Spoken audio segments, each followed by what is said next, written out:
Merci d'être avec nous. De nouvelles informations nous arrivent sur le sauvetage du pilote américain dans une des opérations les plus risquées de toute l'histoire militaire. Donald Trump revendique ce soir une éclatante victoire. Il fait aussi des annonces, de nouvelles annonces sur ce qui se passera lundi et mardi en promettant de déclencher l'enfer. On va voir les rebondissements de cette action, les dernières images que nous ayons reçues, mais aussi le sort maintenant de ce pilote. Un mot sur cette image, c'est évidemment l'image emblématique de cette journée, au 37e jour de la guerre, Gallagher-Fenwick. Évidemment, ça donne une nouvelle couleur à tout ce que nous avons sous les yeux. Bien sûr, il y a à la fois la capacité indéniable des Iraniens, et l'image en est la preuve, à cibler des forces américaines et donc à provoquer la nécessité d'une intervention aéroterrestre afin d'aller chercher les malheureux. Mais il y a aussi en contrepartie le brio de ces forces américaines qui, derrière les lignes ennemies, sont capables, du fait de la valeur d'une vie, celle des leurs, de mettre énormément de moyens humains, matériels, au service d'une mission qui est probablement l'une des plus périlleuses que l'armée américaine ait eu à mener depuis des lustres. Vous êtes sur ce plateau, je crois, le seul citoyen américain, parce qu'il n'y en a pas d'autres, et vous décrivez toujours, moi je suis frappé de ça, à quel point qu'on soit de droite, de gauche aux États-Unis, à part quelques marges, la fierté du soldat. Et on verra ce qui se passe là encore ce soir, et dans les jours qui viennent, mais certainement que ça comptera beaucoup aux États-Unis. Non, bien sûr, c'est mon compatriote dont la vie était menacée, je l'ai dit, derrière des lignes ennemies, et qui, au péril de sa vie, puisqu'il est allé se réfugier à quelques 2 kilomètres d'altitude dans une montagne, on parlera des détails, de ce qu'il a mis en œuvre, etc., a été secouru par les siens, et on imagine la joie qui est immense. Maintenant, sur la traduction politique, c'est-à-dire est-ce que ça va bénéficier à Donald Trump, ça c'est une autre conversation, un autre débat. Mais ce soir, quand on est américain, et voire peut-être même d'autres nationalités, oui, on pousse un ouf de soulagement, bien sûr. Avec nous, Noémie Elioua, l'amiral Vichot, merci beaucoup. Xavier Titelman, vous êtes resté. Sophia Amara, Guillaume Roquette. Les dernières circonstances, site Axios donne toutes sortes de détails, y compris détails extraordinaires sur ces quelques mots « Dieu est bon », qui ont été tweetés par Pete Hegseth dans l'ambiance de Pâques, évidemment, mais plus que ça. Le pilote, après s'être éjecté, aurait dit dans sa radio « Dieu est bon ». Et c'est resté même comme un doute d'abord, c'est ce que raconte le Axios. Trump a déclaré que l'officier responsable des systèmes d'armement avait transmis ce bref message et inhabituel par radio. Le responsable du département de la défense américain confirme la version de Trump, mais il précise qu'il y a eu quelques instants de flottement. Trump dit ce qu'il a dit à la radio ressemblait à ce que dirait un musulman. Ils ont eu un doute, ils ont dit tout à coup ce sursaut de piété, voilà, et peut-être un peu trop extrême. Et puis l'entourage du pilote, on dit oui, c'est quelqu'un de très, très croyant, et effectivement, ça correspond tout à fait à son genre. On est le jour de Pâques, hein. Et c'est le jour de Pâques, évidemment. Dimanche. Voilà. Vous, ça vous aurait paru naturel, amiral. Oui, moi, je suis passé une fois pas très loin de passer de l'autre côté et de retourner voir le Créateur. Et à ce moment-là, je ne vous cacherai pas que j'ai dit ma prière. C'était en mission militaire ? Totalement, oui. Dans quelles circonstances ? À bord d'un sous-marin. Ah ouais. Pourquoi ? Qu'est-ce qui se passait ? On avait une voie d'eau à bord et c'était pas forcément les meilleurs moments de ma vie. Ouais. Et donc là, vous comprenez ce que pouvait ressentir ce pilote ? Dans les tranchées, même les plus laïcs prient. C'est pas possible de ne pas prier. Oui, vous vous remettez à quelque chose de supérieur. Ça, c'est une certitude. Oui, même les personnes athées, quand elles font face au risque de rejoindre prématurément leur créateur, elles se mettent à prier. On ne sait pas pour quel Dieu, juste pour rester en vie et pour rester debout. Lui le sait. Voilà, lui il sait. Sinon on ne le sait pas, il le saura. Et vous espérez un miracle, et le miracle est arrivé pour cet homme-là, puisque cette opération est extraordinaire. Je pense qu'il ne faut pas non plus bouder notre plaisir. C'est extraordinaire ce qui s'est passé, c'est digne d'un film Netflix. C'est-à-dire que il y a eu cet homme qui a été sauvé dans les conditions dont on va parler, et puis il y a eu aussi la volonté de la part des politiques, de la part de l'armée, de tout faire pour le sauver, de tout mettre en œuvre, de prendre tous les risques. Et finalement, c'est une affaire qui termine bien et qui nous rappelle que ça vaut le coup de se battre. Ça vaut le coup de se battre jusqu'au bout, y compris pour la vie d'un seul homme. Mais je pense que si Donald Trump relaye ce message, c'est aussi parce qu'il a une dimension politique, c'est-à-dire, en gros, c'est Dieu est de notre côté. Et on sait à quel point il y a une dimension religieuse, symbolique très forte dans la vie des Américains. Le nouveau président prête serment sur la Bible. Nous croyons en Dieu, c'est écrit sur tous les billets des dollars. Et donc, il y a peut-être chez Trump l'idée, c'est que c'est un signe, entre guillemets, cette opération, comme Trump avait voulu voir un signe dans le fait qu'il avait échappé à un attentat. Il faut s'attacher aux tout derniers éléments. Pardon, je vous ai coupé la parole, Xavier. Non, j'allais simplement dire, ce qui est marquant aussi, c'est le grand écart entre la surcapacité technique des militaires qui ont un entraînement absolument invraisemblable, des moyens gigantesques et une performance opérationnelle, et l'impréparation manifeste de l'état-major, du niveau stratégique, du niveau politique, qui n'avait pas prévu, qui n'était pas prêt au niveau technique pour intercepter les Shahed, qui n'avait pas préparé que peut-être ils fermeraient le détroit d'Ormuz, qui doivent envoyer des moyens supplémentaires aujourd'hui, et Trump avec ses tweets schizophrènes qui changent la vie du jour au lendemain. Il faut s'arrêter aussi aux toutes dernières informations que nous ayons. Alors, il y a beaucoup d'éléments nouveaux qui arrivent, notamment de plus en plus sur le rôle de la CIA. J'aimerais votre regard là-dessus, puisque au départ, on disait la CIA a eu un petit rôle, elle a juste désorienté les Iraniens en prétendant qu'il y avait une autre opération à côté. Et plus les minutes passent, plus on comprend que la CIA était omniprésente, y compris pour savoir où se trouvait le pilote. C'est l'une des parties les plus, en tous les cas pour moi, les plus fascinantes, parce qu'il y a un côté en fait cérébral aussi. C'est-à-dire que je parlais des moyens humains et matériels et des moyens intellectuels très puissants. Il y a une vraie ruse qui a été utilisée, puisqu'il y aurait, j'emploie le conditionnel, parce qu'il y a une mystification évidemment qui se met tout de suite en place par rapport à l'opération, pour des raisons de récit, parce que le champ informationnel, c'est aussi là que se livre le combat, mais aussi parce que ça participe, si vous voulez, à la réputation de ces organes qui sont rentrés, j'allais dire, dans cette bataille. Et donc la CIA aurait fait deux choses. D'abord, elle aurait organisé une manœuvre de déception en déployant des moyens dans une autre zone, mais aussi en organisant ce qu'on appelle une opération d'influence.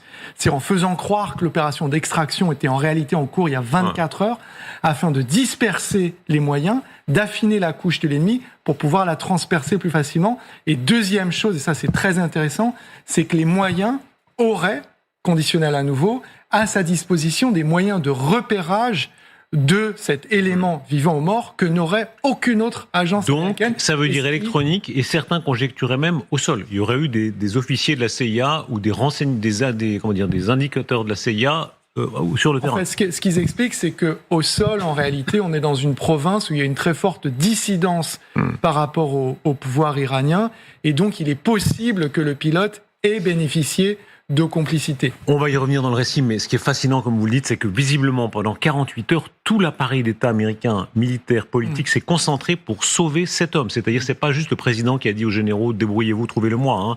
Toute la hiérarchie, visiblement, s'est concentrée pour le trouver, Xavier. Déjà, il y a des plans qui sont très établis depuis longtemps. À chaque fois qu'il y a un avion qui décolle, il y a des équipes de préparation qui sont derrière. Alors moi, je peux expliquer ce que j'ai vécu, par exemple, quand on était au Tchad. On était sur l'Atlantique 2. Et on avait une préparation spécifique dans les opérations de guerre. On nous rajoutait des parachutes qu'on n'avait pas d'habitude. On avait un pistolet devant nous. D'ailleurs, je précise qu'il y avait tellement peu de pistolets qu'on n'en avait pas un chacun dans l'avion. Pour vous dire les moyens qu'on avait dans l'armée française à cette époque, et ça n'a pas beaucoup changé à ma connaissance. Et donc, les Américains derrière, et nous, la différence, c'est qu'on n'avait même pas d'hélicoptère qui était d'une taille suffisante pour emporter tout l'équipage d'un seul coup. Donc on savait qu'on pouvait pas être sauvé. C'est la grosse différence avec les Américains. Eux, ils ont l'artillerie lourde, ils ont tous les moyens qui sont nécessaires, et ils les ont en grande quantité, et une technicité qui est aussi importante, c'est des entraînements pour les membres d'équipage, et le type de formation que les commandos doivent subir, c'est vraiment une sorte de sélection sur le très long terme pour être capable dans tous les domaines. Ce qui est impressionnant aussi, c'est le grade du militaire qui a été sauvé, c'est un colonel. Oui, c'est très élevé.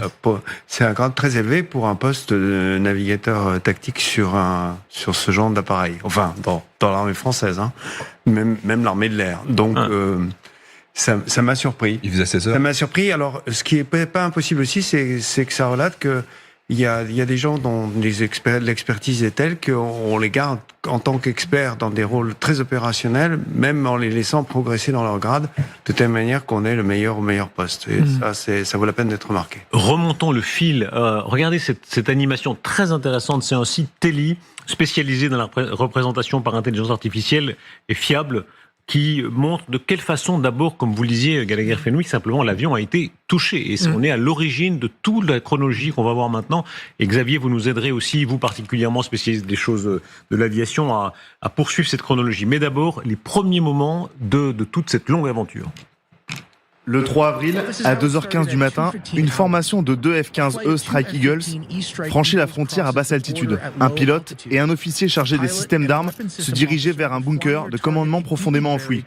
Ils utilisent le radar de suivi du relief pour se cacher dans les vallées, restant hors de portée du réseau de missiles à longue portée, Baver 373 de l'Iran. Mais que se passe-t-il lorsqu'ils doivent frapper ?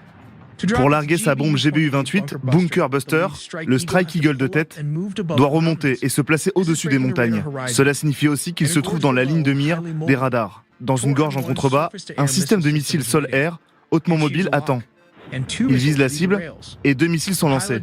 Le pilote largue des leurs et effectue une montée en flèche. Un missile est touché. Mais pourront-ils échapper au second ? Le deuxième missile explose à proximité, provoquant une défaillance hydraulique. L'équipage s'éjecte dans les montagnes plongées dans l'obscurité totale et le protocole Sandy est immédiatement activé. Il s'agit de l'armée américaine et elle remuera ciel et terre pour secourir un combattant touché au combat. Ça se trouve, c'est un Stinger, hein ? Mais oui. Alors, Xavier Titelman, dans ce qu'a vécu le pilote, Alors, d'abord, le type d'équipement qui est présenté ici pour abattre l'avion américain implique qu'il y a encore des radars iraniens opérationnels pour les intercepter. Objectivement, ça me paraît vraiment très très difficile à croire. Moi, je parie plutôt sur un système optique. Une caméra infrarouge avec un suivi qui permet d'acquérir une cible en mouvement. La petite dizaine de vidéos que les Iraniens ont présentées comme étant des succès, avec quand même 16 drones Reaper abattus, le F-35, maintenant le F-15, systématiquement, c'est un système optique. Donc le radar, pour moi, s'il l'allume, il est détruit instantanément. Mais néanmoins, une fois que l'avion est touché, logiquement, vous avez une séquence d'éjection. Les deux pilotes sont éjectés à quelques secondes d'écart. Si l'avion est en train de faire une vrille ou quelque chose, ils sont partis à quelques secondes d'écart, à 800 km/h dans 2 axes différents. Ça fait qu'ils vont tomber de part et d'autre d'une vallée, par exemple, ce qui fait qu'ils n'ont pas été retrouvés au même moment. opération violente. On voit la configuration des lieux et la presse israélienne, là encore, c'est une nouveauté de la soirée, dit qu'il souffrirait d'une commotion cérébrale. Ça recoupe ce que le président des États-Unis disait, à savoir il est blessé gravement. Il vivra, sa vie n'est pas en danger, mais enfin, il a quand même souffert considérablement, amiral. Oui, c'est certain. D'abord, le principe de l'éjection, c'est que vous avez une fusée sous les fesses, si j'ose dire.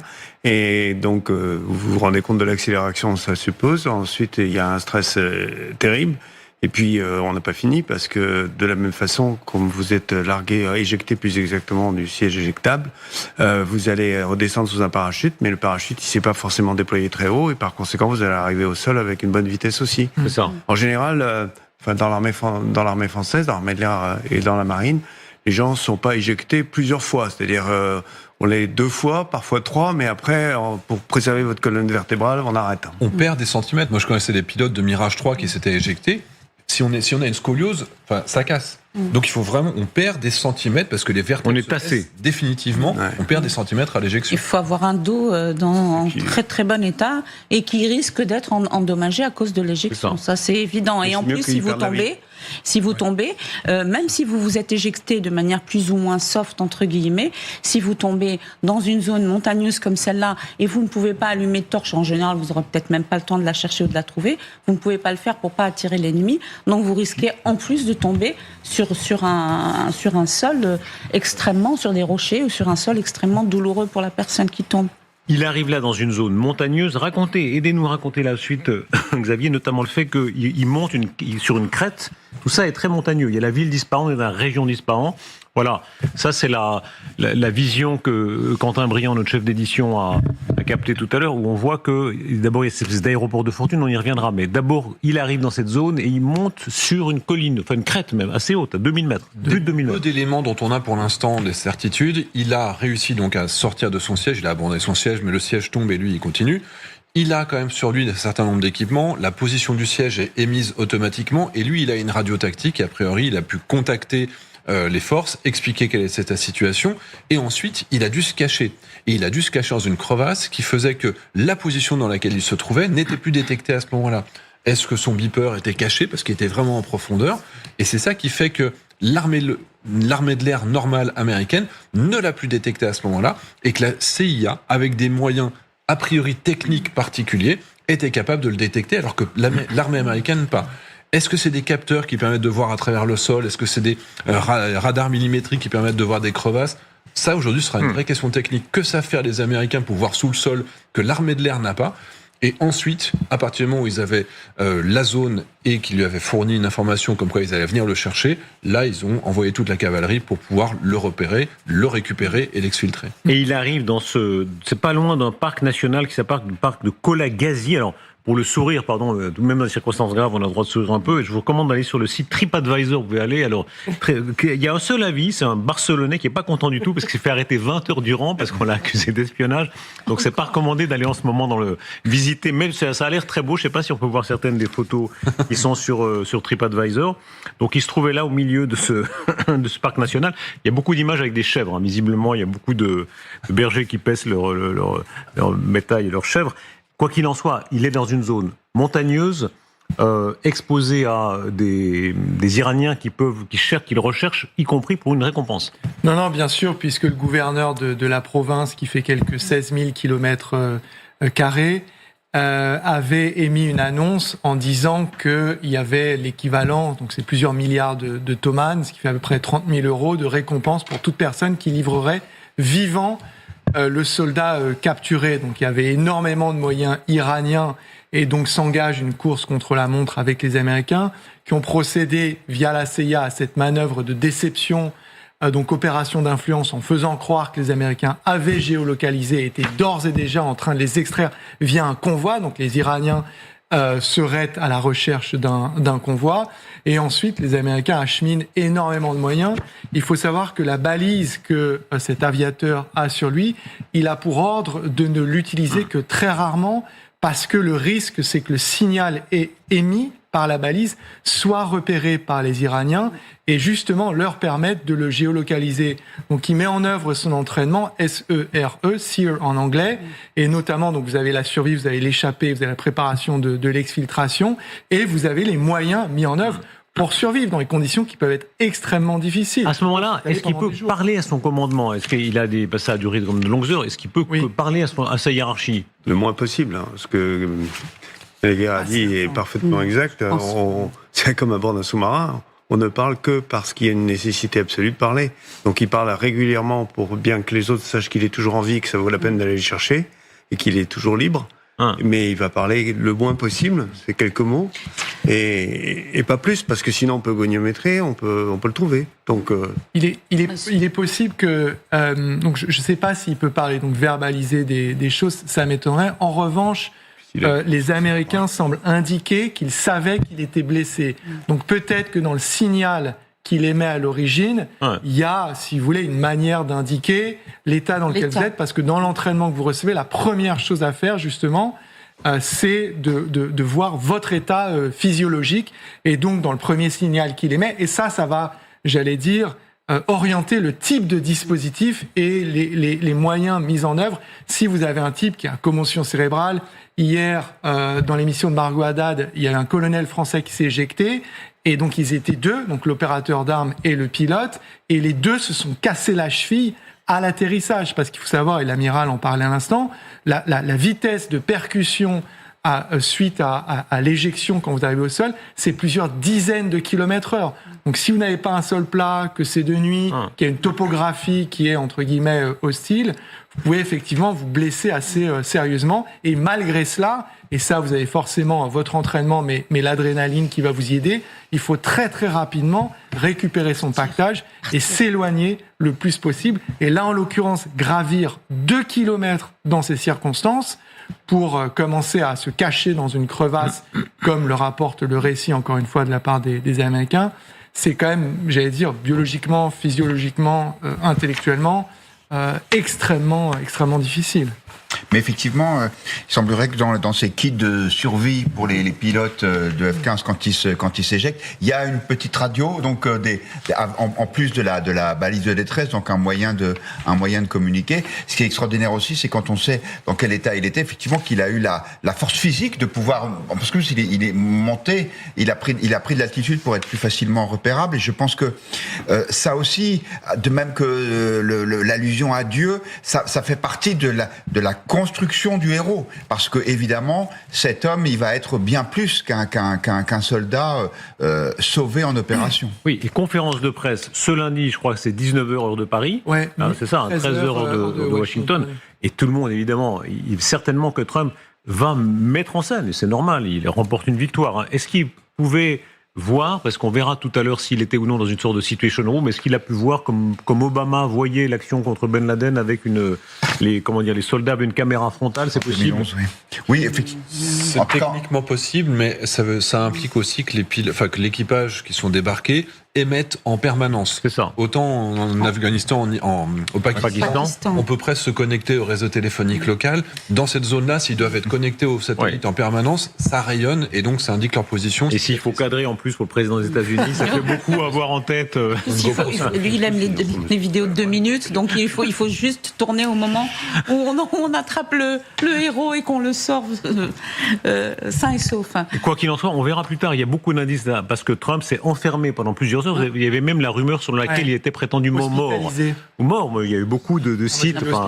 d'agités qui étaient sûrs qu'il était mort, parce qu'effectivement, il s'est mis, il était certainement dans le bureau ovale ou dans la Situation Room pendant de nombreuses heures. Mais parce que ça s'est joué sur le fil du rasoir. C'est-à-dire que cette opération, à nouveau, et vous savez ce que je pense de cette opération, mais là, il y a un niveau quand même d'exécution et de brio qui rappelle ce qu'il a fait au Venezuela, même si là, c'est pas quelques heures, c'est 48 heures, avec, et ça, c'est vraiment impressionnant, c'est-à-dire la tentation d'y aller très très vite, c'est ce qui a été fait pour le premier pilote. Sur le deuxième, il y a la mise en place d'un dispositif qui a nécessité de faire confiance à l'entraînement de ce soldat, en disant en fait, il faut surtout pas y aller tout de suite, il faut d'abord organiser cette opération d'influence afin de se donner un maximum de chances de pouvoir arriver jusqu'à lui. Et même quand tout ça est mis en œuvre, et vous voyez en haut à droite de l'écran, il y a eu la survenue de sérieux soucis qui a nécessité de faire disparaître, de faire exploser 2 aéroports. On revient à ce récit, mais d'abord, s'engage cette course contre la montre entre la République islamique d'Iran et les États-Unis pour retrouver le pilote iranien. Regardez, rappelons ces quelques images où les Iraniens, ou en tout cas une partie d'entre eux, cherchaient de le retrouver dans la montagne, chantaient de le retrouver dans la montagne, et après cette offre de récompense. Dites un mot de ça, Sophia Amara, parce que la population de cette région est un peu plus rétive, en moyenne, plus rétive que la moyenne au pouvoir central. Oui, même très, très anti-Mollah pour certains. En tout cas, ces images, finalement, ce sont les seuls qui ont fuité de la région et mettant en scène donc ces villageois avec leurs drapeaux, quelques pelles et un vieux pistolet de vieux fusils, mais pour faire pression évidemment et dire nous cherchons, nous le recherchons et nous le trouverons, et moquant l'Amérique pour cet accident grave qui aurait pu avoir des conséquences très néfastes.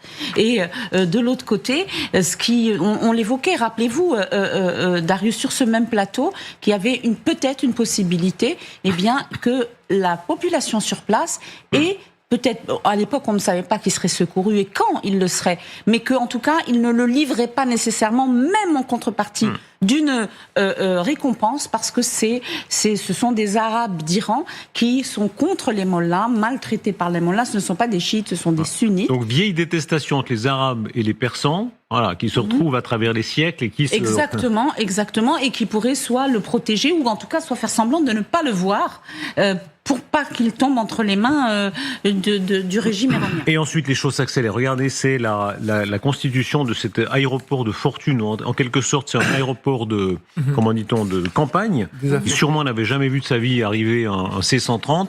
Et c'est là où les choses se sont un peu compliquées. Comment ? Oui, l'Iran, on avait à l'époque du Shah. Oui, mais enfin, sur un aéroport de campagne près d'Ispahan, ça devait servir à quoi, un aéroport de campagne ? Comment ? C'est fait pour aller dans les zones désertiques, c'est bien de l'épandage en quantité industrielle. En tout cas, ils arrivent à monter là. Expliquez comment c'est possible. Je peux faire à vous tous, c'est-à-dire à créer là un relais en plus. C'est-à-dire, on entre dans une sorte de bulle qu'ils ont construite, qu'ils ont créée tout autour de la région. C'est-à-dire qu'ils ne se sont pas contentés d'avoir les moyens aériens. On peut imaginer les hélicoptères qui ont besoin d'être ravitaillés pour certains. Là, ils se sont réellement posés, faire un posé d'assaut pour faire descendre des petits hélicoptères le Little Bird, qui a une capacité d'être très très manœuvrant, qui va justement d'aller dans les vallées, qui a une grosse mitrailleuse rotative qui tire très très vite, qui a des paniers de roquettes, et donc qui a une capacité d'offensive très lourde. Et ils en ont fait sortir 2. Et a priori, cet avion qu'on est en train de voir à l'écran, quand il s'est posé, alors je sais pas si c'est parce qu'il a subi des tirs iraniens, ou alors si c'est parce qu'il était inapte au décollage, ou alors s'il s'est posé trop lourd et que ça a cassé son train d'atterrissage. Le fait est qu'il ne pouvait pas repartir dans l'autre sens avec les 2 petits hélicoptères. Et donc, ces équipements ont été volontairement détruits sur place pour ne pas laisser évidemment de trophées aux Iraniens. Oui, c'est tout à fait exact. Il n'y a rien à redire. C'est-à-dire que c'est probablement ces 2 gros avions, c'est ceux qui ont apporté les hélicoptères sur place. Parce que effectivement, ils n'avaient pas la portée suffisante. Et puis, ils auraient été trop vulnérables pendant le vol d'approche. Donc c'est bien un paquet complet qui a été utilisé. Oui. Donc voilà. Il y a des centaines de kilomètres à parcourir. C'est ça qui est vraiment très impressionnant. Et il y a toute une zone à sanctuariser parce que l'opération c'est pas 20 minutes. C'est-à-dire il faut rester pendant des heures. Il y a alors ce que les Américains pour l'instant racontent, c'est qu'il y a eu des bombardements pour sanctuariser la zone, mais il n'y a pas eu d'engagement au sol. C'est-à-dire que apparemment il n'y a pas de tir, il n'y a pas d'échange de tir avec des Iraniens, selon le récit qui en est fait par les Américains. Mais comment ça? Alors expliquez bien, parce que plus tard, je crois comprendre qu'au moment de l'évacuation, en revanche, ils sont sous le feu iranien. C'est ce qui est rapporté par notamment là, par je pense qu'on parle de la première évacuation. Enfin moi, j'ai entendu dire lors de la première évacuation, c'est-à-dire avant-hier. Oui. Avant-hier, oui, c'est ça. À ce moment-là, c'était manifestement un C-130 accompagné de 2 hélicoptères, mais qui à l'extérieur, des hélicoptères d'assaut. Ils retirent la personne et c'est à ce moment-là qu'il y a des tirs de la part des Iraniens. Il y a eu des gens blessés à bord d'un des hélicoptères. Oui. Et tout ce monde-là rentre à la maison. Et les blessés sont soignés actuellement dans un hôpital américain. Et puis, il y a l'autre opération, et celle-là, effectivement, manifestement, il n'y a pas eu de tir de la part d'Iraniens au sol. Tout à fait. C'est d'ailleurs, ce qui est impressionnant, c'est la capacité des Américains, à la fois, je dis ça dans un média anglo-saxon, ça relevait à la fois du scalpel et du marteau-pilon, cette opération. C'est-à-dire que ils arrivent à identifier un homme au milieu du désert. Ça, c'est d'une extrême précision avec les forces spéciales, avec les SEAL. Et ça, c'est le scalpel. Et en même temps, il y a un déploiement de force absolument gigantesque pour sécuriser un aéroport avec. Alors, je sais pas quels sont les chiffres précis, parce que moi j'ai lu plusieurs centaines. Des centaines. Oui, des centaines. Des centaines de forces spéciales. Donc Navy SEAL, c'est Delta, c'est ça? Alors c'est SEAL Team 6. Donc ça, c'est l'élite de l'élite des Navy SEALs. Et après, alors je ne sais pas si la force Delta, qui était celle qui avait été utilisée à Caracas pour l'enlèvement de Maduro, elle a été utilisée. Mais vous avez, vous avez la CIA, vous avez toute la logistique, la surveillance, les drones, enfin vous avez la cavalerie.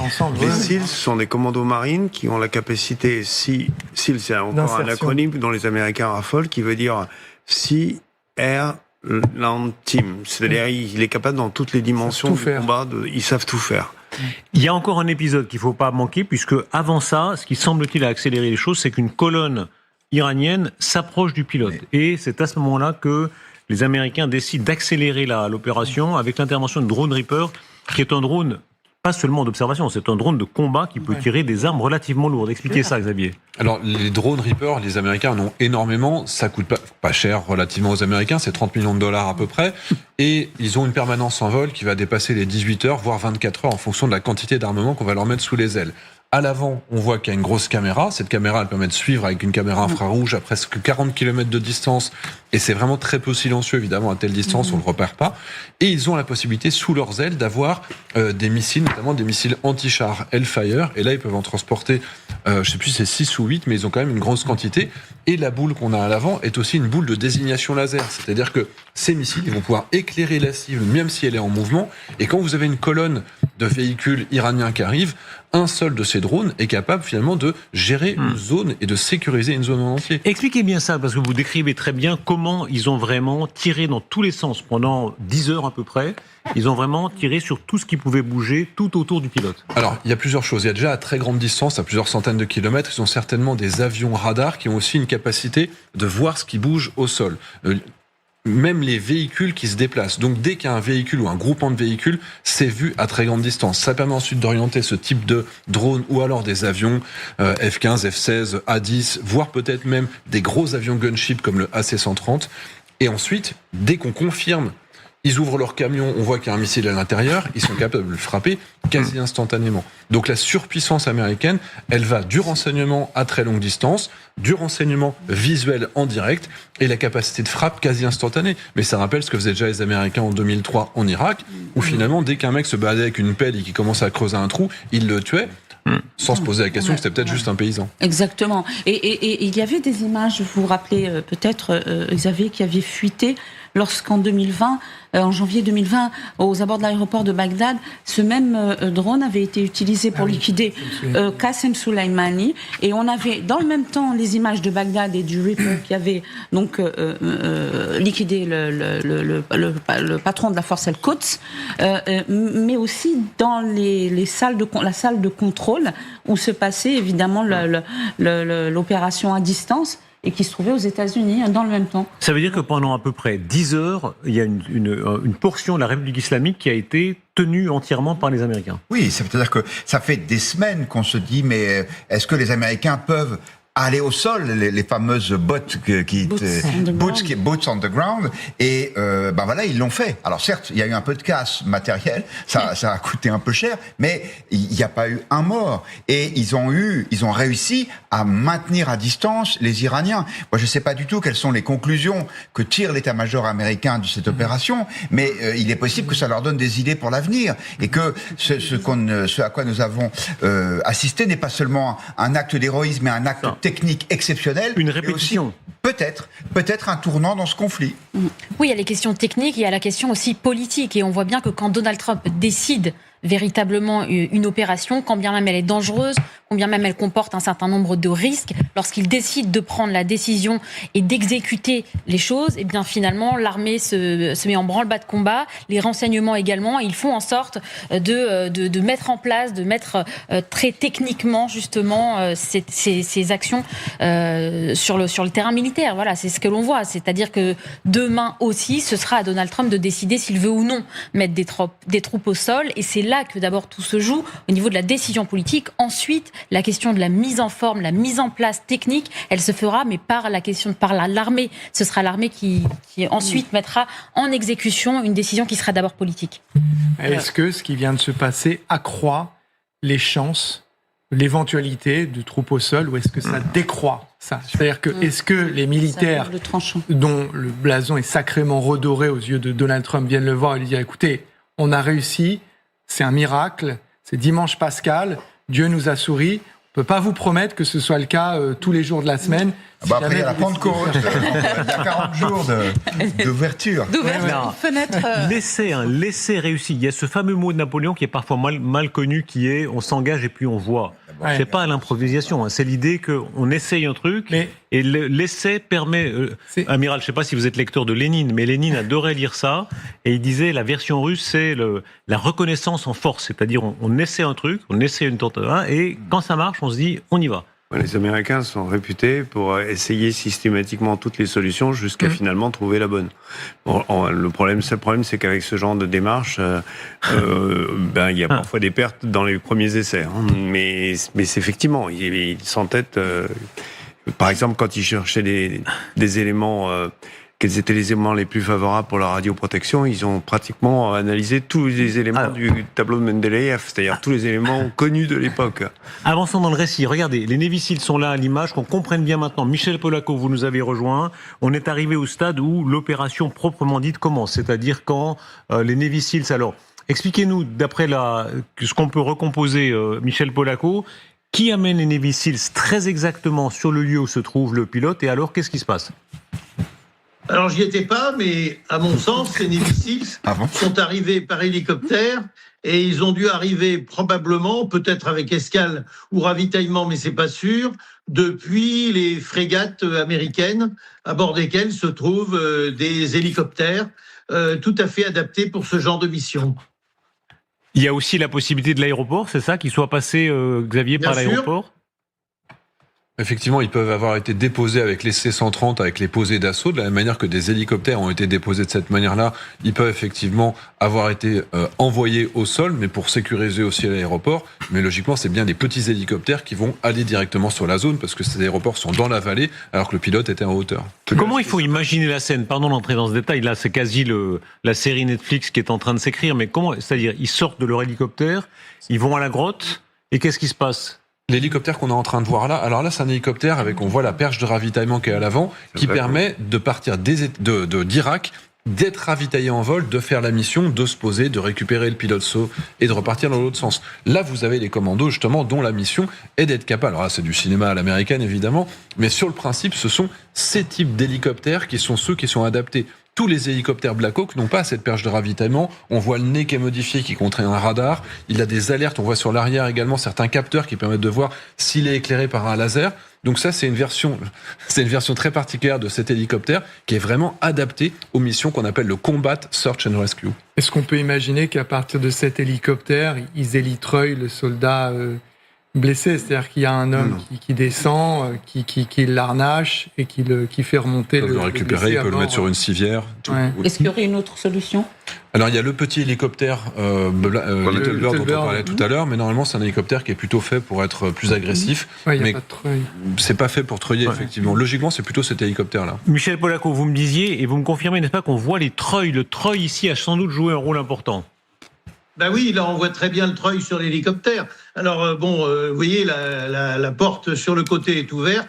Il y a un treuil. Bon, est-ce que c'est pour descendre les Navy Seals, descendre des commandos? Est-ce que c'est pour remonter une civière?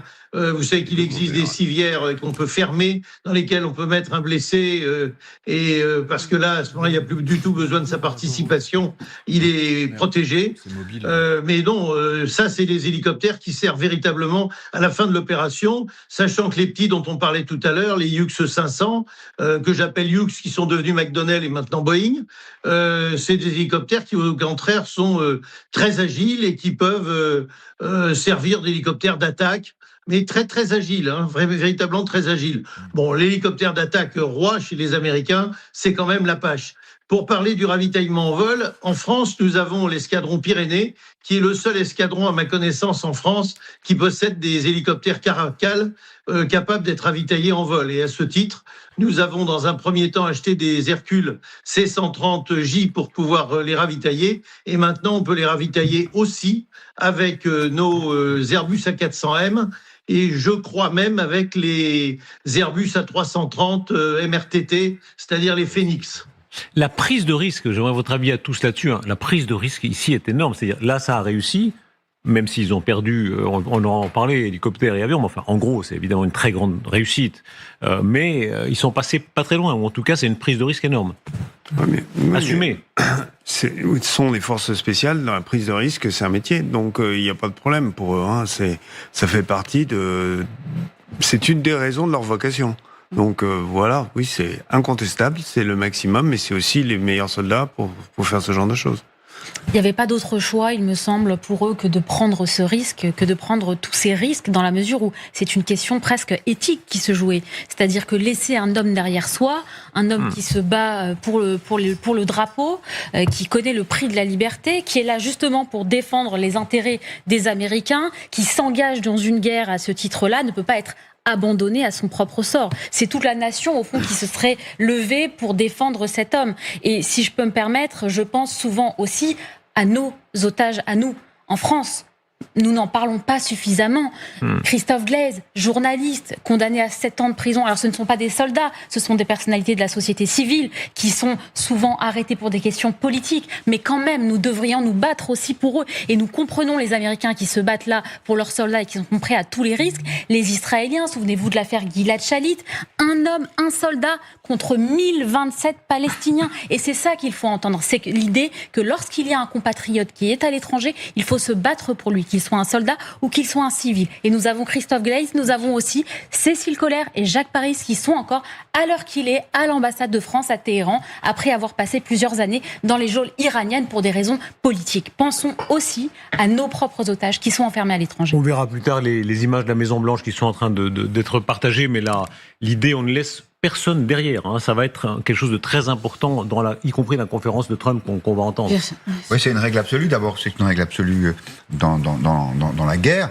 Et puis, il y a évidemment toute la dimension politique qu'aurait pu prendre le fait que un de ces hommes soit capturé par les Iraniens, parce que là, pour le coup, le visage de la guerre en aurait été changé. On sait qu'il y a beaucoup d'Américains qui ne soutiennent pas cette opération. Il y a ceux qui la soutiennent, mais qui s'interrogent fortement sur la capacité des Américains à parvenir à leur fin, pour autant qu'on les connaisse. Et donc là, évidemment, d'un seul coup, le visage de la guerre change, d'autant que c'était les mêmes. Alors, je crois qu'à l'époque, les SEAL n'existaient pas, mais c'était les mêmes forces spéciales américaines qui, en 1980, avaient essayé de libérer les 53 otages qui étaient toujours détenus à l'ambassade des États-Unis à Téhéran. Et à l'époque, un avion qui, je crois, était un EC-130.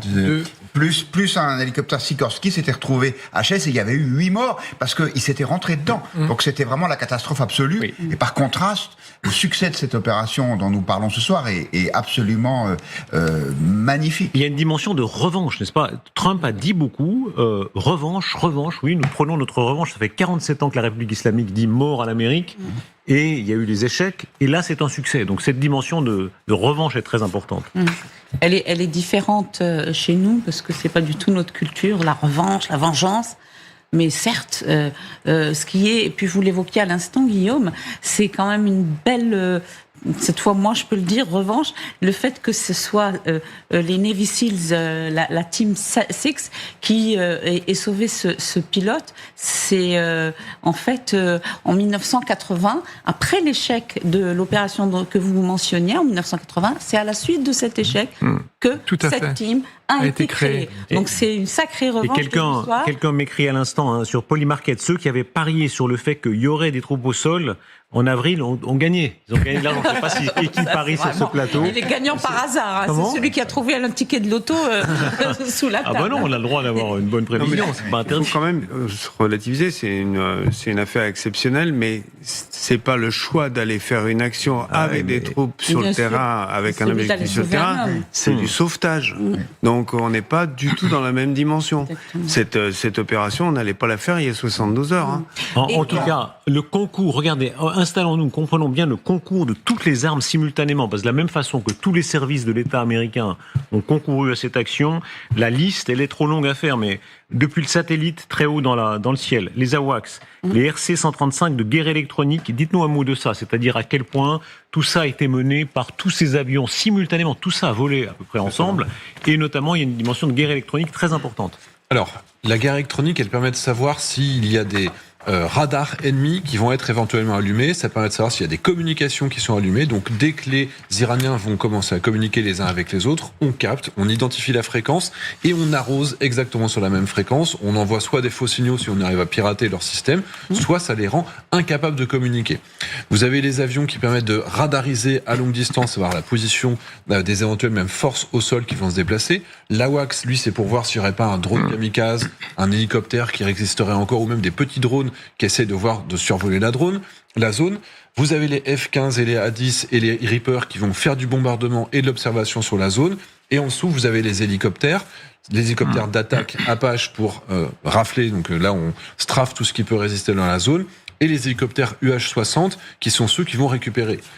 Il y a une différence. Le C-130 que vous avez à droite, qui est le gros avion traditionnel de transport, en réalité, lui aussi, il a plusieurs versions différentes. Il y en a une qui va être capable de faire du ravitaillement sur les hélicoptères qui vont le suivre. Il y en a un qui va faire du brouillage de communication de proximité avec énormément de puissance. Et là, il faut vraiment être proche de la zone. C'est pour ça qu'un de ces avions, a priori, a été détruit. Et vous avez une version qui s'appelle le Spectre, je ne sais pas si elle a été utilisée aussi, le AC-130, c'est une canonnière volante qui a une capacité de feu qui est absolument gigantesque, que les Américains aiment à utiliser, notamment en Afghanistan, en Irak.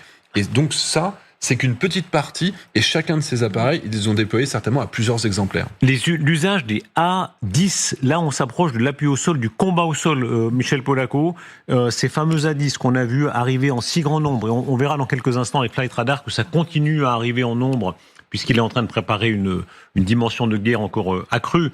Mais ces A-10 qui servent beaucoup, qui ont sans doute servi dans les combats pour neutraliser tout adversaire potentiel autour du pilote. C'est un peu ce que disait Xavier Titelman il y a un instant. Bon, les drones Reaper effectuent une certaine part de ce qu'on appelle le support de l'opération, c'est-à-dire attaquer tout ce qui bouge au sol, tout ce qui est véhicules blindés, colonnes à pied, il peut y avoir des colonnes en 2 roues, il peut y avoir, etc. Et puis le Hadis, lui, il est capable d'apporter alors une autre capacité dans la mesure où il est habité et donc où le pilote, puisque c'est un monoplace, a la possibilité de voir ses cibles.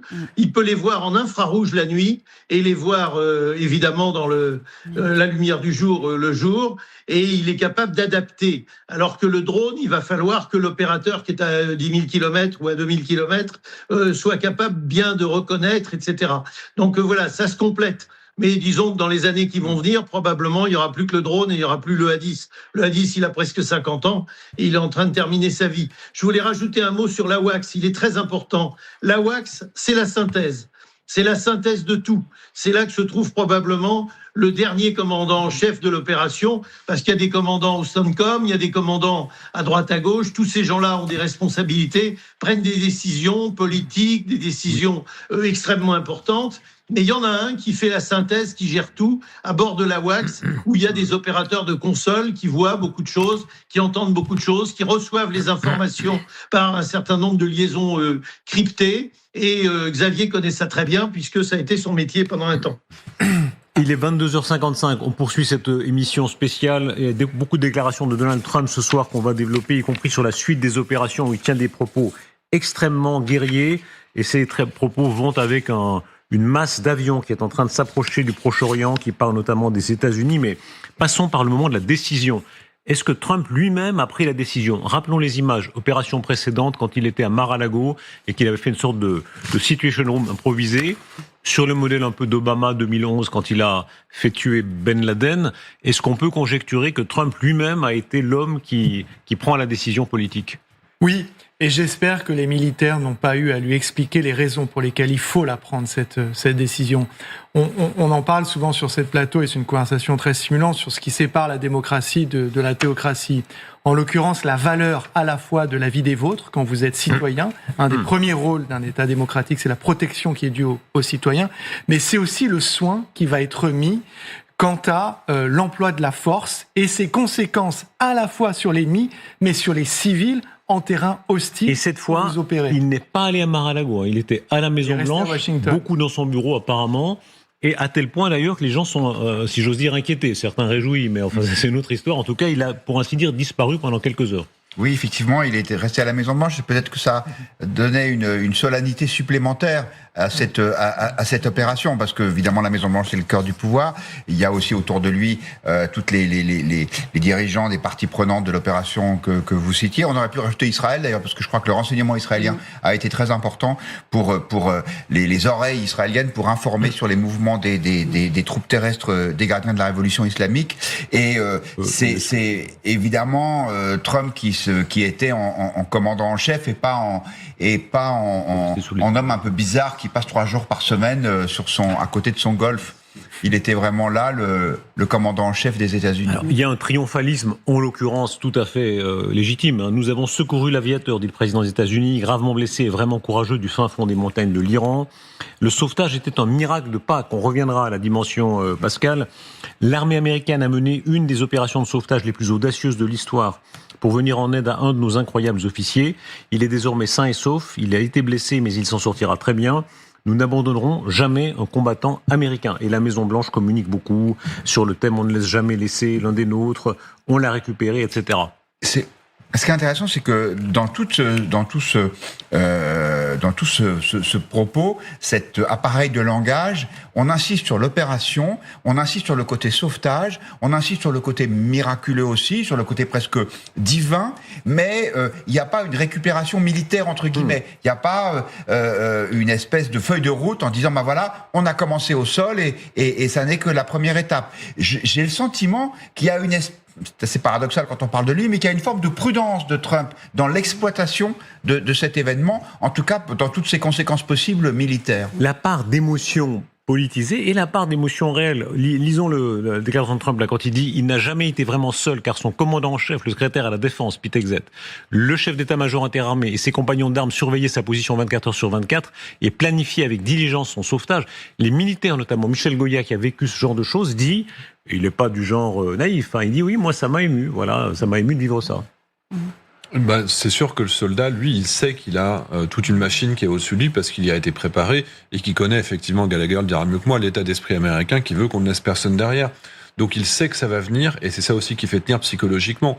On peut avoir toutes les formations qu'on veut.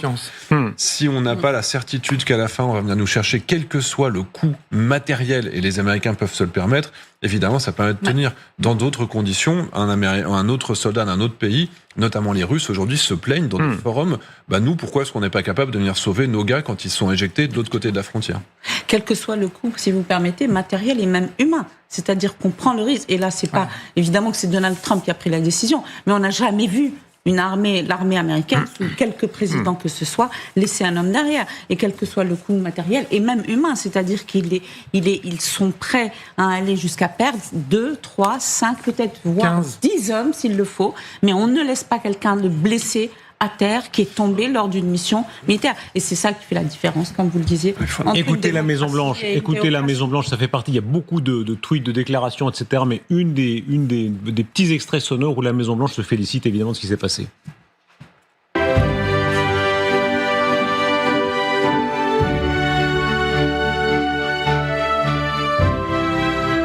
On laisse parfois des hommes Voilà, derrière. et sur le thème, nous l'avons. Oui, amiral ?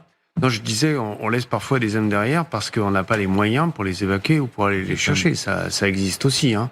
C'est d'ailleurs, les militaires en sont conscients. On apprécie d'autant plus qu'on aille chercher le pilote. Et là, il est certain que l'importance politique de cette personne, elle était considérable. Et là, ça a certainement beaucoup joué. Sur la solidarité du ciel, je vous recommande les récits de Maurice de Seine, notamment pendant Normandie-Niemen. Le général de Gaulle avait voulu que les Français et les Soviétiques combattent ensemble Normandie-Niemen. Et il y a des moments de courage extraordinaires où Maurice de Seine même refuse de sauter parce qu'il a son ami mécanicien soviétique, Bielozub, s'appelait-il. Et il a dit, moi je veux pas sauter sans lui, donc ils ont tenté, parce qu'ils étaient évidemment très, très frères d'armes. Dans quelques instants, Vincent Crouzet va aussi nous rejoindre sur l'opération plus exactement des Navy Seals. Comment est-ce que ça s'est passé exactement ? Qui les a amenés ? Par quels moyens ? Et expliquez-nous ça, Xavier Titelman.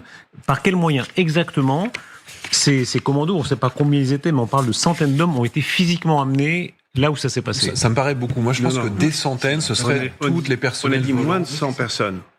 Peut-être une centaine de personnes pour sécuriser le site qui finalement a été, sur lequel ils ont perdu des avions. Mais globalement, ils ont été soit élitroyés avec des hélicoptères de grande taille type H-60 avec les différentes versions, le Black Hawk. Et là, à chaque fois, il y a plusieurs unités qui vont arriver, sachant que depuis l'Iran, dans lequel un hélicoptère qui était tombé, il n'y avait pas assez de place dans les autres pour récupérer les survivants. Maintenant, ils ne remplissent pas leurs hélicoptères et il y a une sorte de possibilité de faire des opérations de secours sur les hélicoptères qui n'auraient pas été abattus. Ce qui veut dire qu'il y en a encore plus que par le passé, parce qu'il faut laisser de la place dans chaque hélicoptère, certainement plus d'une dizaine d'hélicoptères qui ont été déployés en même temps, plus les hommes au sol qui ont été posés par les deux C-130, il y en a 2 qui ont été détruits, donc au moins étaient censés se poser. Globalement, vous avez quand même le posé d'assaut, plus les hélicoptères qui sont partis directement depuis l'Irak. Ça, effectivement, le fait qu'il y ait plus de moyens qu'a priori nécessaires pour pouvoir pallier un éventuel imprévu. C'est ce qu'on avait déjà vu en 2011 quand les forces américaines, quand les SEALs vont tuer Ben Laden au Pakistan. Il y a un hélicoptère qui est déjà un Black Hawk d'ailleurs, qui s'écrase parce que je crois qu'il y avait des conditions de température qui étaient imprévues et donc il s'était déstabilisé. Et d'ailleurs à l'époque les Américains avaient fait la même chose que cette fois-ci, c'est-à-dire qu'ils l'avaient complètement détruit pour éviter que les Pakistanais ne découvrent toute la technologie qu'il y avait dedans, et il y avait des moyens supplémentaires pour pouvoir emmener les hommes qui avaient besoin d'être évacués. Je crois qu'ils étaient 24 au total. Il avait été attiré vers le toit de la maison de la résidence de Ben Laden par un appel d'air qui n'était pas contrôlé, qui a fait qu'il a perdu et l'avion a décroché. Je ne sais pas si c'était un Chinook ou un hélicoptère. Non, un Black Hawk. Un Black Hawk, pardon. Ils avaient été transportés par des prototypes. Oui. Michel Polaco, qu'est-ce qui s'est passé exactement à ce moment-là ? Là, on a des images qui sont des images d'archives, mais comment est-ce que les hommes sont physiquement amenés sur place ? Vous parlez notamment des hélicoptères Osprey. Non, ça c'est les avions. Enfin bon. Enfin, c'est un peu les deux. Non, c'est à moi que vous posez la question. Oui. Le V-22 Osprey, c'est un convertible. Il est à la fois avion et hélicoptère. Il peut décoller à la verticale.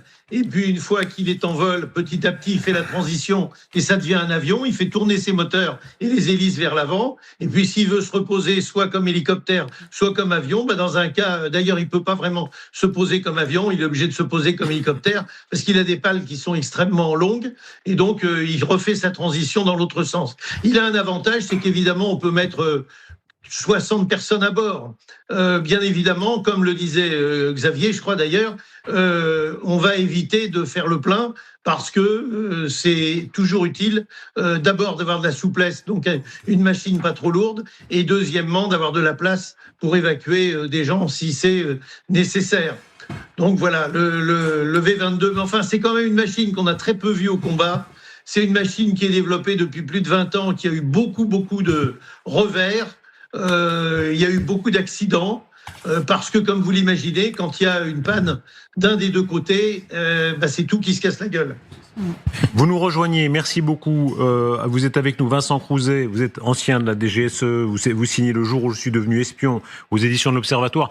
Parlez-nous des Navy Seals et peut-être des Delta, les unités spéciales qui ont été engagées dans des circonstances quand même très difficiles, puisqu'il y a un moment donné où ils sont sous le feu. Alors les Navy Seals et le Team 6, vous l'avez rappelé, donc a été engagé surtout connu pour avoir été engagé dans l'assassinat dans l'élimination plutôt de Ben Laden en 2011, donc du côté d'Islamabad. Alors c'est une unité qui est très fantasmée, notamment par la fiction américaine. Mais il faut bien savoir tout de même que cette opération, en très grande partie, a eu lieu grâce au déploiement d'une unité qu'on connaît beaucoup moins, qui est le 24e escadron tactique spécial, qui dépend de l'US Air Force et qui est dédié à la récupération du personnel navigant donc au sol, comme l'est le CPA-30 chez nous, donc les commandos parachutistes de l'air, et en fait qui sont entraînés en permanence à la récupération et au sauvetage d'équipage. Et c'est vraisemblablement les opérateurs de ce 24e escadron qui ont été déployés en premier autour de la zone pour la sanctuariser, pour reprendre un terme qu'a de Gallagher tout à l'heure, pour sanctuariser justement la zone autour de la piste et pour évaluer notamment les capacités de poser d'assaut des Hercule C-130. Et peut-être que là, ils ont peut-être commis une petite faute professionnelle et qu'ils ont sous-estimé la capacité du sol sablonneux justement à pouvoir accueillir l'Hercule C-130 chargé d'hélicoptères. Arrêtons-nous un instant à ce qui s'est passé, puisque vous parlez de ce qui aurait pu basculer dans le mauvais sens de la pièce qui aurait pu tomber du mauvais côté. C'est évidemment ce qui s'est passé avec les C-130. C'est l'image de la journée, c'est ces avions qui ont été cloués au sol et que les Delta Force auraient détruits. Je ne sais pas si on peut voir l'image. Regardez, ça c'est ce que représente l'atterrissage d'un C-130 dans un terrain à peu près similaire à ce qu'on peut imaginer. Oui, c'est ce qu'on appelle plutôt une bande propre. Apparemment, c'est une bande propre, ce qu'on appelle une bande propre dans les armées, c'est-à-dire une piste qui est à peu près non pas nettoyée, mais qui est tout à fait praticable, oui, pour un Hercule C-130. Donc, ce qu'on appelle l'aéroport de campagne près d'Islamabad pouvait ressembler à ça ? Oui, mais apparemment, il semblait asphalté en partie, sachant qu'un Hercule C-130, un posé d'assaut, c'est à peu près 600 mètres, et pour le décollage, c'est 900 mètres. Et donc, c'est à peu près la même chose, nous, pour notre A400M. Alors, on vérifie avec Quentin Brie, notre chef d'édition, ça pèse quand même 79 tonnes. C'est à peu près un Airbus à 320, donc c'est un gros avion. Hein. Comment ? Ça dépend ce qu'il y a dedans. Oui, ça dépend ce qui est lourd, c'est la cargaison. Surtout si ce sont des hélicoptères en pièces détachées. Même légers. Donc ça veut dire que où il a défoncé la piste ou quoi ? Qu'est-ce qui s'est passé ? Non, vraisemblablement c'est au moment du parking, c'est-à-dire qu'il s'est décalé. D'ailleurs, on voit sur certaines photos satellitaires, ils ont dû décaler les appareils sur le bord en fait de la piste, sur un sol sablonneux qui était beaucoup moins durci, et c'est à ce moment-là effectivement qu'ils se sont rendus compte qu'ils ne pouvaient pas redécoller. Il était embourbé. D'où l'image évidemment de la journée, ces avions détruits. Donc l'armée américaine affirme que ces avions sont détruits. Alors c'est extraordinaire parce que ces images-là, ironie du sort, elles sont tournées. Les seules images vraiment fortes de l'opération même, ce sont les Iraniens qui les tournent parce que eux essaient de les tourner à leur avantage en disant, vous voyez quand même, ils ont perdu 2 appareils. ou 3 appareils, ou 4 appareils, si on compte les hélicoptères. L'ennemi terroriste a détruit. Voilà. Ce qui factuellement est vrai, mais enfin, évidemment, la victoire est américaine au total. Ce qu'ils ne disent pas, c'est qu'ils n'ont pas réussi à attraper le pilote et qu'il a été exfiltré d'une manière absolument incroyable. Mais regardez, ça, c'est le tout dernier de reportage à la télévision iranienne, puisque eux poursuivent dans ce récit. Ils essayent évidemment de contrebalancer la victoire américaine en disant, quand même, commentaire là-dessus, sur ces images-là, peut-être, qu'on a reçu tout Non, à l'heure. effectivement, il y a, j'ai regardé un petit peu ce qui se disait du côté des analystes iraniens, donc ils s'expriment en anglais, bien évidemment. Et vous avez tout à fait raison, c'est-à-dire qu'ils essayent de contrebalancer ce récit en disant, certes, le pilote nous a échappé, et ça, c'est un échec, ils le verbalisent. Je veux dire, c'est quand même difficile de cacher le fait qu'il y avait un pilote. C'est difficile de dire le contraire. Ah, oui, c'est-à-dire qu'il y a une annonce qui a été faite par le gouverneur de la province. J'ai dit tout à l'heure, plusieurs milliards d'ottomans, équivalent 30 000 euros, offerts à celui qui le ramènerait vivant. En revanche, ce qu'ils expliquent, c'est que c'est une occasion aussi d'apprendre et de reconnaître, en fait, parce qu'ils sont déjà en train de faire le travail, qu'est-ce qui nous a échappé, qu'est-ce qui s'est passé. Pourquoi ils ont détruit l'avion? Pourquoi les Américains se sont ont veillé à détruire leur propre avion? Parce que les avions sont pleins de technologie. C'est exactement comme l'hélicoptère qu'ils avaient détruit. Pourtant, le Pakistan était officiellement pas un ennemi. C'est un ami un peu. Voilà, en tout cas, c'est le principe de précaution, comme disait Jacques Chirac. C'est-à-dire que dans le doute, on détruit tout. Et effectivement, les Iraniens ont été ravis, et sûrement leurs alliés russes aussi, de voir ce qu'il y avait dans le ventre de ces engins qui étaient évidemment conditionnés pour être dans ce type d'opération, donc avec des éléments de technologie très avancés. Et beaucoup plus simplement aussi, c'est un formidable stock de pièces de rechange, un aéronef comme ça, dans un pays isolé par les blocus. On essaie de récupérer tout ce qu'on peut. Bon, alors là, on voit bien que tout a brûlé pratiquement jusqu'à l'os, si j'ose dire. Et donc, il y aura rien de récupérable. C'est vraiment ça ce qui était recherché. Michel Vollacro, cette scène-là, parce que là, on a un moment clé de l'opération. C'est le moment aussi où ça aurait pu vraiment tourner à la tragédie, parce que c'est quand même inattendu. Et à ce moment-là, il y a des renforts qui sont appelés en catastrophe. Moi, je suis curieux de voir ce que nous diront les Américains sur ce qui s'est passé sur cette scène. Quels sont exactement les aéronefs, quel modèle, à quoi ils servaient, etc. Parce que c'est assez faramineux de voir qu'ils ont pu abandonner, détruire eux-mêmes ces appareils et que ça n'a pas nui à l'opération. Donc ça veut quand même dire qu'il y avait de l'allonge, il y avait de la réserve. Je trouve ça très intéressant. En plus, on voit bien que c'est sûr qu'il y a au moins un Hercule C-130 parce qu'on reconnaît très très bien les pales de deux des moteurs. C'est sûr qu'il y a des hélicoptères parce qu'on reconnaît des pales de rotor principal et des pales de rotor de queue. Donc voilà, c'est tout ce qu'on sait. Par contre, comment ils ont monté cette opération? Est-ce que vraiment ils ont amené des hélicoptères par avion ou pas? Je dois reconnaître que moi, je suis très très curieux d'en savoir plus. J'aimerais bien connaître la fin de l'histoire. Michel, j'ai une question pour vous. On parle ensuite de la récupération avec des appareils Dash. Ça vous paraît possible, ça? Les 3 Alors appareils écoutez, j'ai entendu ça, je suis très étonné, parce que le Dash, c'est un avion de Havilland Canada, qui est d'abord un avion de transport aérien régional, comme la TR-42, la TR-72, équipé de 2 turbopropulseurs. C'est pas du tout un avion de combat. Les Américains en ont en fait 2 chez eux dans l'armée, et il y en a 8 ou 10 qui appartiennent à une société sous-traitante des États-Unis, de l'armée des États-Unis, et qui fait des opérations de renseignement. Je ne pense pas que ce soit des avions. D'abord, sur cette piste-là, ce serait de la folie de faire poser un avion de ce genre-là. Et deuxièmement, je ne pense pas que sur ce genre d'opération, on puisse utiliser un Dash 8. Franchement, ça me paraît très, très étonnant. Maintenant, je ne sais pas tout. Non, on en discutait avec l'amiral Vichot avant de rentrer en plateau tout à l'heure. Moi, je ne peux pas m'empêcher de noter la proximité géographique entre ce site et le site nucléaire d'Ispahan, puisque c'est la toute première, officiellement en tous les cas, opération aéroterrestre américaine, dont on a beaucoup parlé depuis des jours, voire des semaines. Il y a cet ultimatum lancé par Donald Trump. Ça y est, ils l'ont fait. Donc, c'est la question qu'on s'est posée tout à l'heure. Est-ce que c'est une espèce de répétition? Et quelles sont les conclusions que tire chaque belligérant? C'est-à-dire que les Américains se disent très bien, on a récupéré le soldat Ryan, mais le colonel en l'occurrence Ryan, mais regardez ce que ça a coûté matériellement et ça s'est quand même joué sur le fil du rasoir. Est-ce que ça leur donne de l'allant ou au contraire, est-ce que ça freine les ardeurs? Et pareillement, côté iranien, est-ce que c'est une humiliation au point qu'ils se disent on n'est pas du tout prêt, ou au contraire, ils se disent bon, il y a des trous dans la raquette, mais on a quand même manifestement réussi à neutraliser pas mal de matériel américain. Et vous ne croyez pas si bien dire, pardon, je vous interromps, vous avez un sixième sens, puisque le chef de l'AIEA, Raphaël Grossi, vient de dire que une nouvelle installation souterraine a été repérée à Ispahan. Nous avons demandé l'accès, nous n'y sommes jamais arrivés, qu'elle soit vide ou opérationnelle, nous l'ignorons. Donc ça montre qu'effectivement, dans Ispahan, il y a une activité nucléaire qui en tout cas existait encore sans nous Là, à savoir. Maillard, on est à 31 km du centre d'enrichissement. C'est rien du tout, 31 km. Donc, c'est une masterclass des forces spéciales américaines, déjà précurseur peut-être effectivement d'une opération sur la capacité de projection des États-Unis. J'aimerais vous entendre là-dessus. Moi, je relisais, c'est toujours intéressant. Il faut aller dans l'Antiquité, dans la guerre des Gaules, à la fin de la guerre de Germanie, César dit on va traverser le Rhin juste pour leur montrer que l'Empire romain peut aller partout. L'Empire romain n'a pas peur d'aller même en territoire ennemi, etc. Ils ont laissé 2 légions. Hein. Comment ? Ils y ont laissé 2 légions. Ah oui, ça s'est gâté après, vous avez raison. Mais enfin, d'abord, ça s'est bien passé. Quoi qu'il en soit, là, le fait que les États-Unis puissent, par les B2 en juin, et maintenant, par ce type d'opération, aller n'importe où sur la Terre, ça compte énormément. Ils sont partout sur Terre. Les Américains, c'est entre 750 et 800 bases à travers le monde. C'est 75% de toutes. Combien dites-vous de bases ?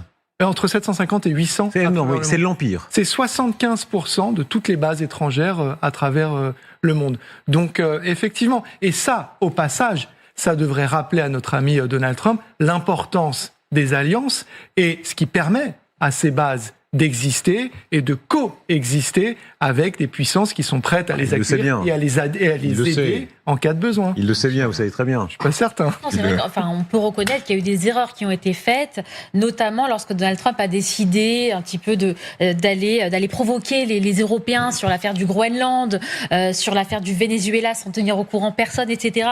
Il gagne peut-être, je ne sais pas si vous avez vu, il gagne un peu. Vous avez vu l'hypothèse qu'il y ait des bases supplémentaires américaines qui soient créées le long de la côte du Groenland. Donc à la fin, c'est toujours la façon de l'enchère. On surenchérit, puis on a même un peu moins. C'est vrai qu'il s'est isolé quand même par rapport à ses prédécesseurs. Il n'a pas été particulièrement dans ses logiques d'alliance. Il a considéré qu'il était le roi du monde, le maître du monde, qu'il pouvait maîtriser tout le monde, mais c'est pas comme ça non plus qu'il faut fonctionner pour un monde apaisé. Et puis on n'est jamais non plus seul au monde, même si on est le plus puissant de tous. Michel Polaco, là-dessus, sur la capacité de projection de l'Empire américain, j'imagine que les Chinois, les Russes regardent ça en se disant... le déclin de l'Empire américain, on n'y est pas tout à fait quand même. C'est quand même une puissance qui peut aller partout, frapper en 48 heures. Cette opération, elle s'est préparée quoi ? Oui, en 48 heures, guère plus que ça. Moins que ça, bien moins que ça. Pensez que le premier pilote a été récupéré dans les 2 ou 3 heures qui ont suivi son éjection. Donc ça veut dire que une partie de l'opération de Search and Rescue a commencé au moment où ce pilote a annoncé qu'il était touché.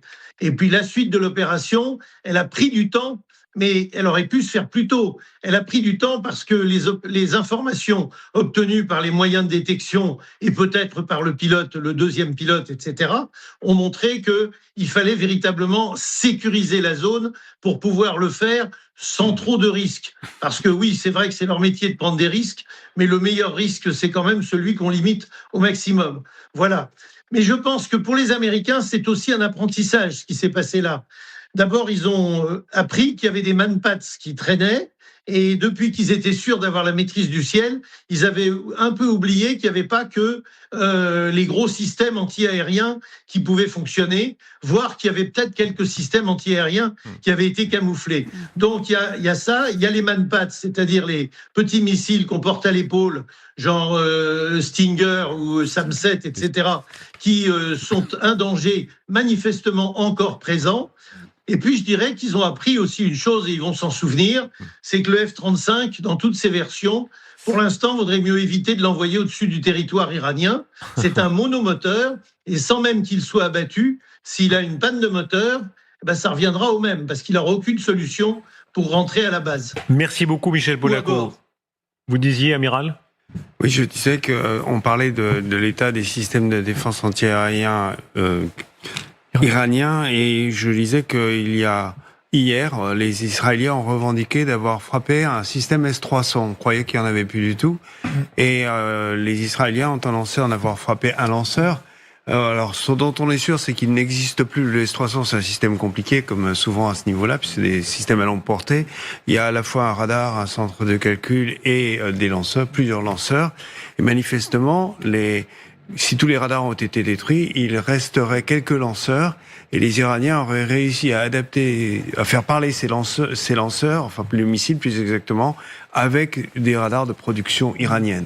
Donc il y a encore une menace à moyenne portée, certainement, de la part des Iraniens. Et vous pensez, amiral, que le F-15 aurait pu être abattu par un Strela portatif s'il était en mission de reconnaissance à basse altitude, justement au-dessus de la zone? Oui, avec un lanceur infrarouge, un manpad infrarouge, oui, ça c'est certain, mais je ne sais pas. Seule l'enquête pourra le dire et je pense pas qu'il y ait une enquête tout de suite. L'instant de la décision, c'est CBS qui le donne à l'instant. Le président Trump a reçu des mises à jour constantes. Donc on a les circonstances. On se posait tout à l'heure la question, qu'est-ce qui s'est passé à la Maison-Blanche? Et là, on a le descriptif par CBS qui dit qu'il a passé la journée, donc Trump, dans son bureau, dans le bureau ovale, et il recevait les mises à jour constantes du secrétaire à la guerre, donc de Pete Hegseth. Donc c'est une opération qu'il a menée dans son bureau. Exactement. Comment ça se passe de façon opérationnelle, vous qui avez été vous, c'était la dissuasion nucléaire.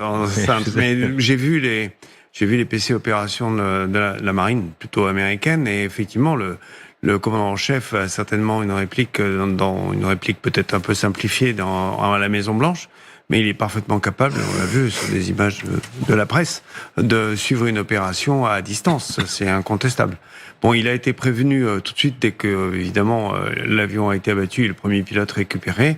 Et ensuite, on l'a tenu, je pense pas minute par minute, mais certainement toutes les heures au courant de ce qui se passait. Ça a été compliqué quand même de l'enfermer dans la Situation Room pendant plusieurs heures où il a été obligé de travailler et de subir les briefings de ses conseillers. Donc il est entouré par sa Chief of Staff, Suzy Wise, par l'état-major américain, Dan Kane, etc. Vous avez tous un grand respect pour Suzy Wise, parce que je suis frappé de voir que c'est la personne la plus Gallagher-Fenwick, qui a la dent dure sur Trump, on ne peut pas dire le contraire. Quand on parle de Suzy Wise... Justement, vous savez... Non, mais je plaisante à moitié, c'est vrai. Elle vient d'expliquer aux militaires et aux conseillers que... Mais ça va vous faire sourire, mais ça ne l'est pas. Enfin, c'est pas drôle. Elle vient de dire, OK, à partir de maintenant, vous arrêtez les briefings pour faire plaisir au chef. Vous dites la vérité. Donc les vidéos de 2 minutes où vous expliquez que tout va bien, ça ne fonctionne pas, ça ne fonctionne plus. Donc on veut un langage de vérité. Vœu pieux ou réalité, on le verra. Mais effectivement, dans cette Situation Room, elle est là, et vous avez toutes les personnes dont on a parlé au travers des agences qui ont été mobilisées. Vous avez le chef d'état-major Dan Kane, vous avez le patron de la CIA, Radcliffe, qui a manifestement joué un rôle très important. Peut-être Marco Rubio, le secrétaire d'État. Vous avez Pete Hegseth, puisque dans le message qu'a publié Donald Trump, il dit voilà, 24 heures sur 24, tous ces personnages étaient là et veillaient sur ce soldat avant qu'il ne soit secouru. Donc vous avez toutes ces personnes qui sont en lien avec le CENTCOM, qui est le QG régional, où là c'est l'amiral Cooper, qui lui centralise vraiment d'un point de vue opérationnel toutes les informations et fait sans doute le relais avec la Maison-Blanche afin de prendre les décisions, si besoin, de la part du commandant en chef qui est Donald Trump. Mais recomposons un peu ce qui s'est passé en termes aussi plus humains de ce pilote. Ce qu'on sait de lui, il est colonel. Vous disiez, c'est un grade élevé dans chez nous, c'est un commandant de base. C'est pilotage. Pas un personnel navigant qu'on envoie au combat comme ça. Regardez, on a les images de la région exactement où il a été, où il s'est éjecté. Et où il s'est posé en parachute, enfin posé. J'utilise un terme doux, mais j'imagine que c'est un atterrissage assez violent, Vincent. Oui, en plus, on ne sait pas s'il a été blessé au moment de l'éjection. On parle de commotion cérébrale aussi. Alors, est-ce que cette commotion cérébrale était au moment de l'éjection ou bien au moment du posé, justement, en parachute? On ne sait pas du tout. Ce qui explique justement son silence pendant plusieurs heures. Il n'aurait pas transmis immédiatement et déclenché sa balise de détresse. Voilà. Expliquant justement la temporalité extrêmement longue entre la récupération du premier pilote et la géolocalisation du second.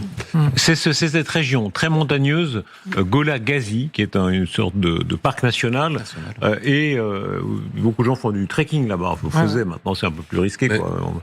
Non, Bernard Ourcade, le chercheur spécialiste de l'Iran au CNRS, était sur ce plateau, je crois, hier, et racontait qu'il est allé se balader. Donc il expliquait, comme vous le disiez, un peu en souriant, mais c'était juste, qu'il y a énormément de bergers qui font paître leurs troupeaux, et donc la vraisemblance, si vous voulez, du scénario selon lequel le ou les pilotes ont été vus est très élevé. C'est un scénario qui est très probable. Et donc, il y a peut-être, parce que même s'il est dans un état affaibli physiquement, il a pu bénéficier de complicité de la part d'une population quand même très dissidente et qui aurait pu, afin de se protéger aussi elle-même et de ne pas trop s'exposer aux représailles, l'aider à gravir les quelques 2 kilomètres qu'il aurait gravis pour aller se cacher dans une anfractuosité avant de déclencher sa balise pour être géolocalisé par les forces amies. Alors les Monts Zagros, c'est une chaîne de montagnes exceptionnelle, une des plus exceptionnelles qui existent au monde, avec 40 sommets de plus de 4000 mètres.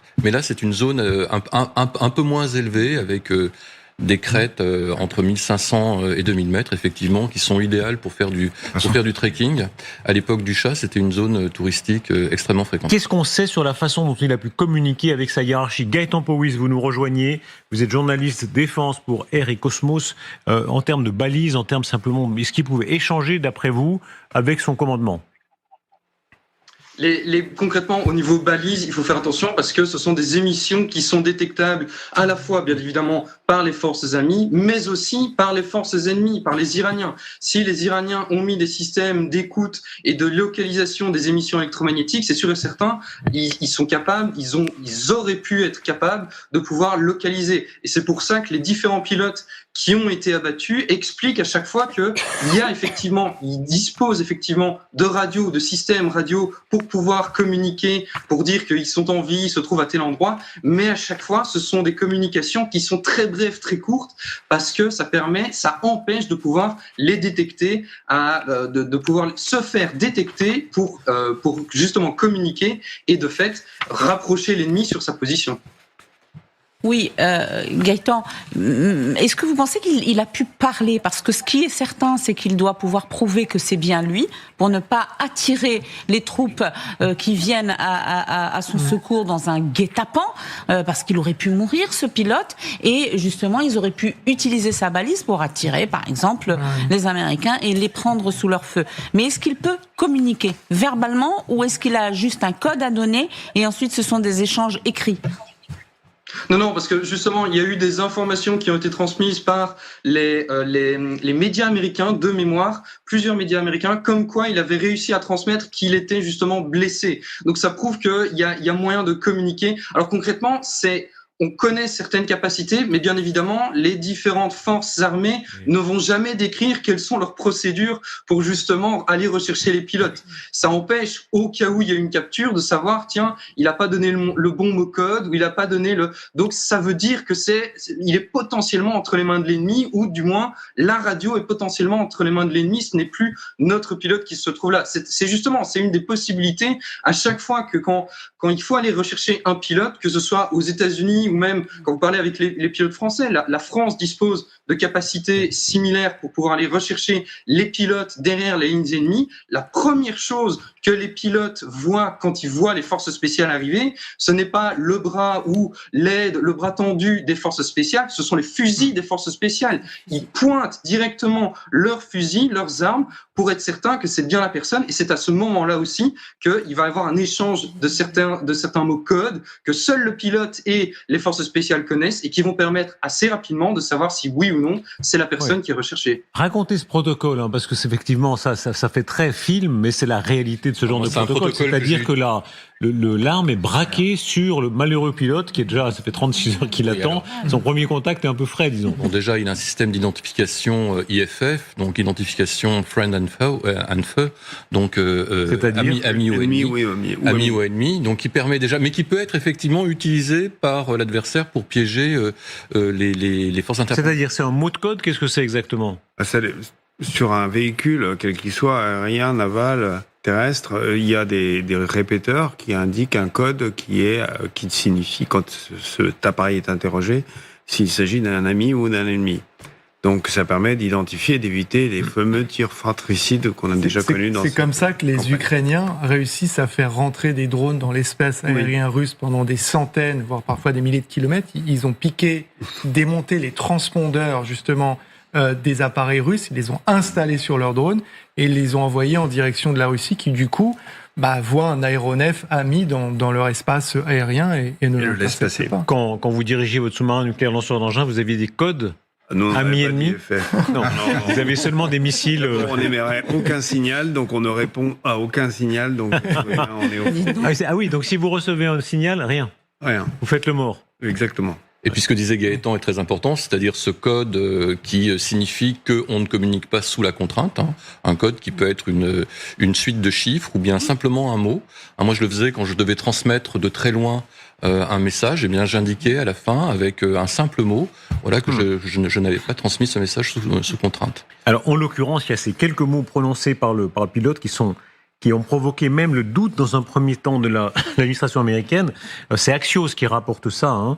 En coulisses, Trump déclare que l'officier responsable des systèmes d'armement, donc le pilote, le colonel, a transmis un message bref et inhabituel par radio après s'être éjecté. Il a dit que la puissance soit à Dieu. Alors il y a un petit flottement à la Maison-Blanche et dans l'appareil où on dit tiens, et il se demande même, et Trump dit, ce qu'il dit à la radio ressemblait à ce que dirait un musulman. Effectivement, on était proche d'Allah est grand, mais les chrétiens invoquent le Seigneur Tout-Puissant. Donc on est finalement pas très loin, mais c'est Jupiter, Jéhovah, c'est universel. Oui, c'est ça, un peu moins souvent dans l'armée américaine.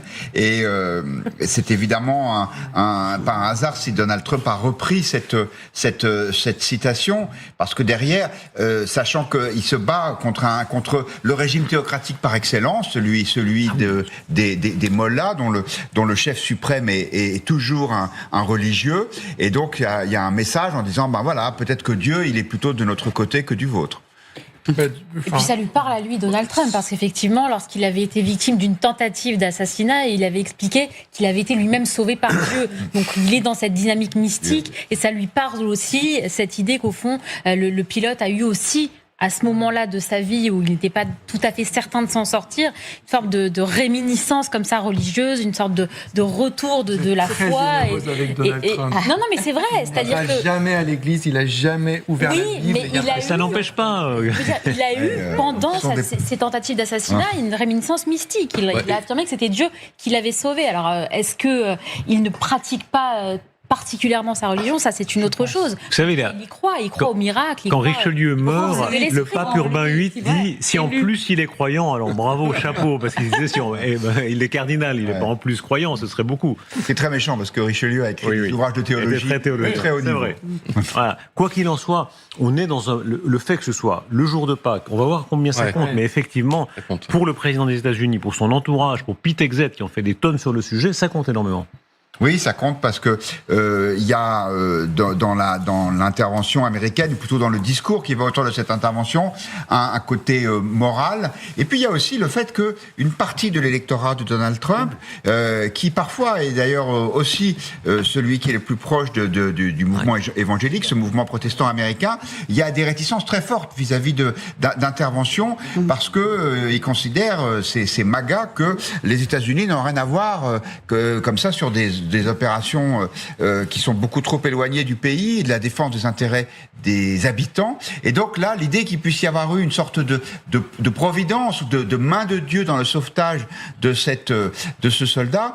Le pape Léon XIV il y a quelques jours n'invoquez pas Dieu quand vous faites la guerre, mais en tout cas là, ça peut entrer dans le narratif de justification de Donald Trump. Et alors que la providence agisse ou non, chacun est libre de ses interprétations. Quoi qu'il en soit, c'est Reuters qui donne ces informations-là il y a quelques instants. Effectivement, l'opération était très risquée. À preuve, les États-Unis ont dû détruire 2 avions MC-130 immobilisés et 4 hélicoptères supplémentaires. C'est bien plus que ce qu'on ne pensait. C'est-à-dire que là, pour emporter 2 hélicoptères. C'est ça. Voilà.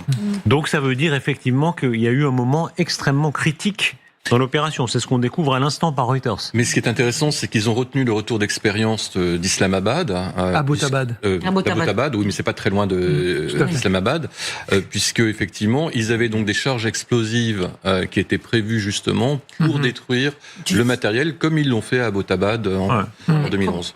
Probablement du C4 ou Oui, du C4, oui, de l'explosif stabilisé, assez qu'on peut avec une petite quantité, on peut effectivement faire de gros dégâts. C'est un moment assez fascinant de cette opération, Gaëtan Powys. Le moment le plus critique, donc je répète, cette information donnée il y a quelques instants par Reuters, qui alourdit le bilan de ce que les Américains eux-mêmes ont dû abandonner dans des circonstances extrêmes et de grande urgence, puisqu'ils ont demandé des renforts. Comment ça s'est passé dans l'état des informations que vous avez ?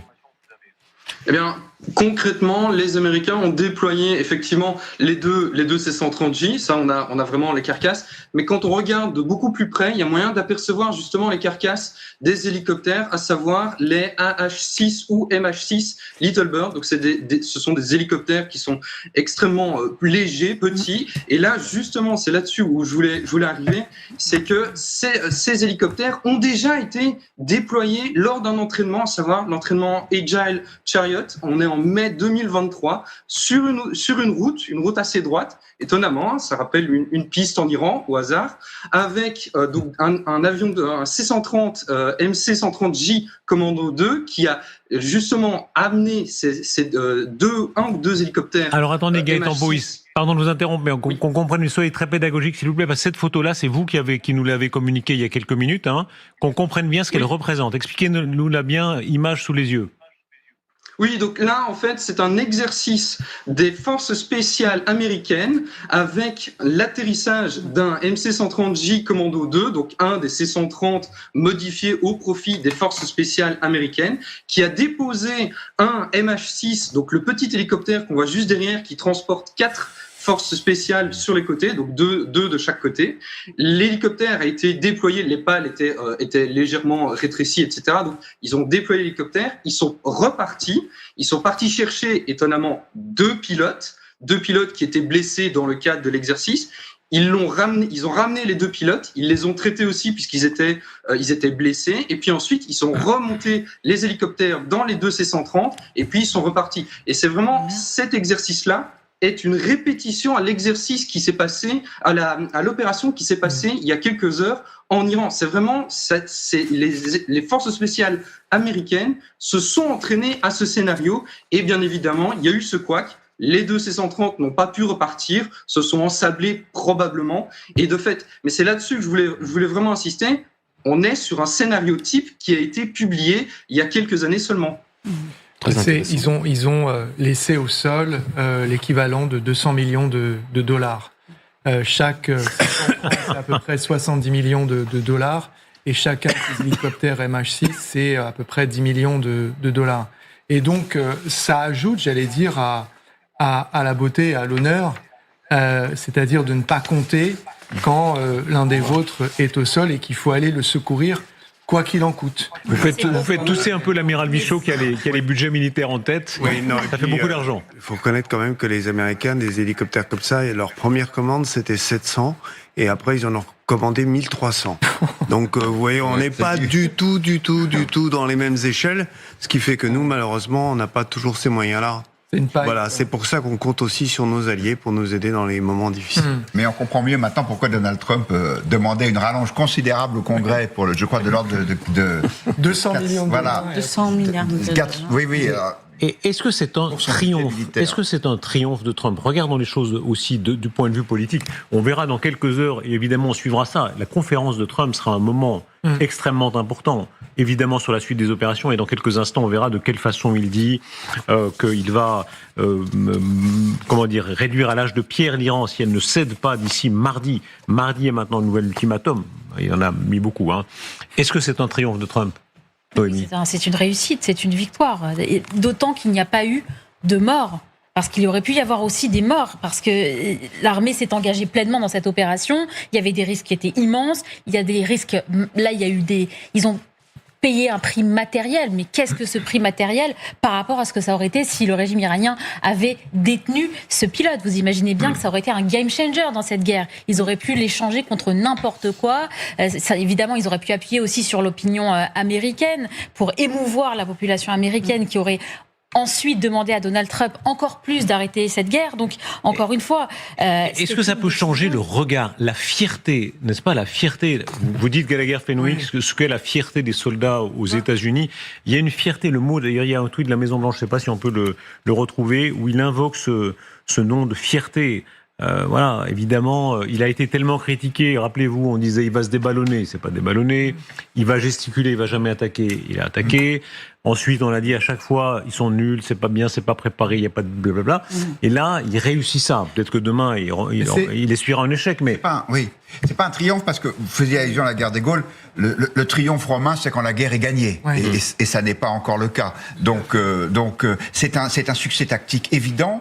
Ça montre aussi le contraste très fort entre le flou des options stratégiques de Donald Trump, c'est-à-dire quel est l'objectif final qu'il recherche dans cette guerre, et la qualité de l'exécution et du travail tactique absolument remarquable de l'armée américaine.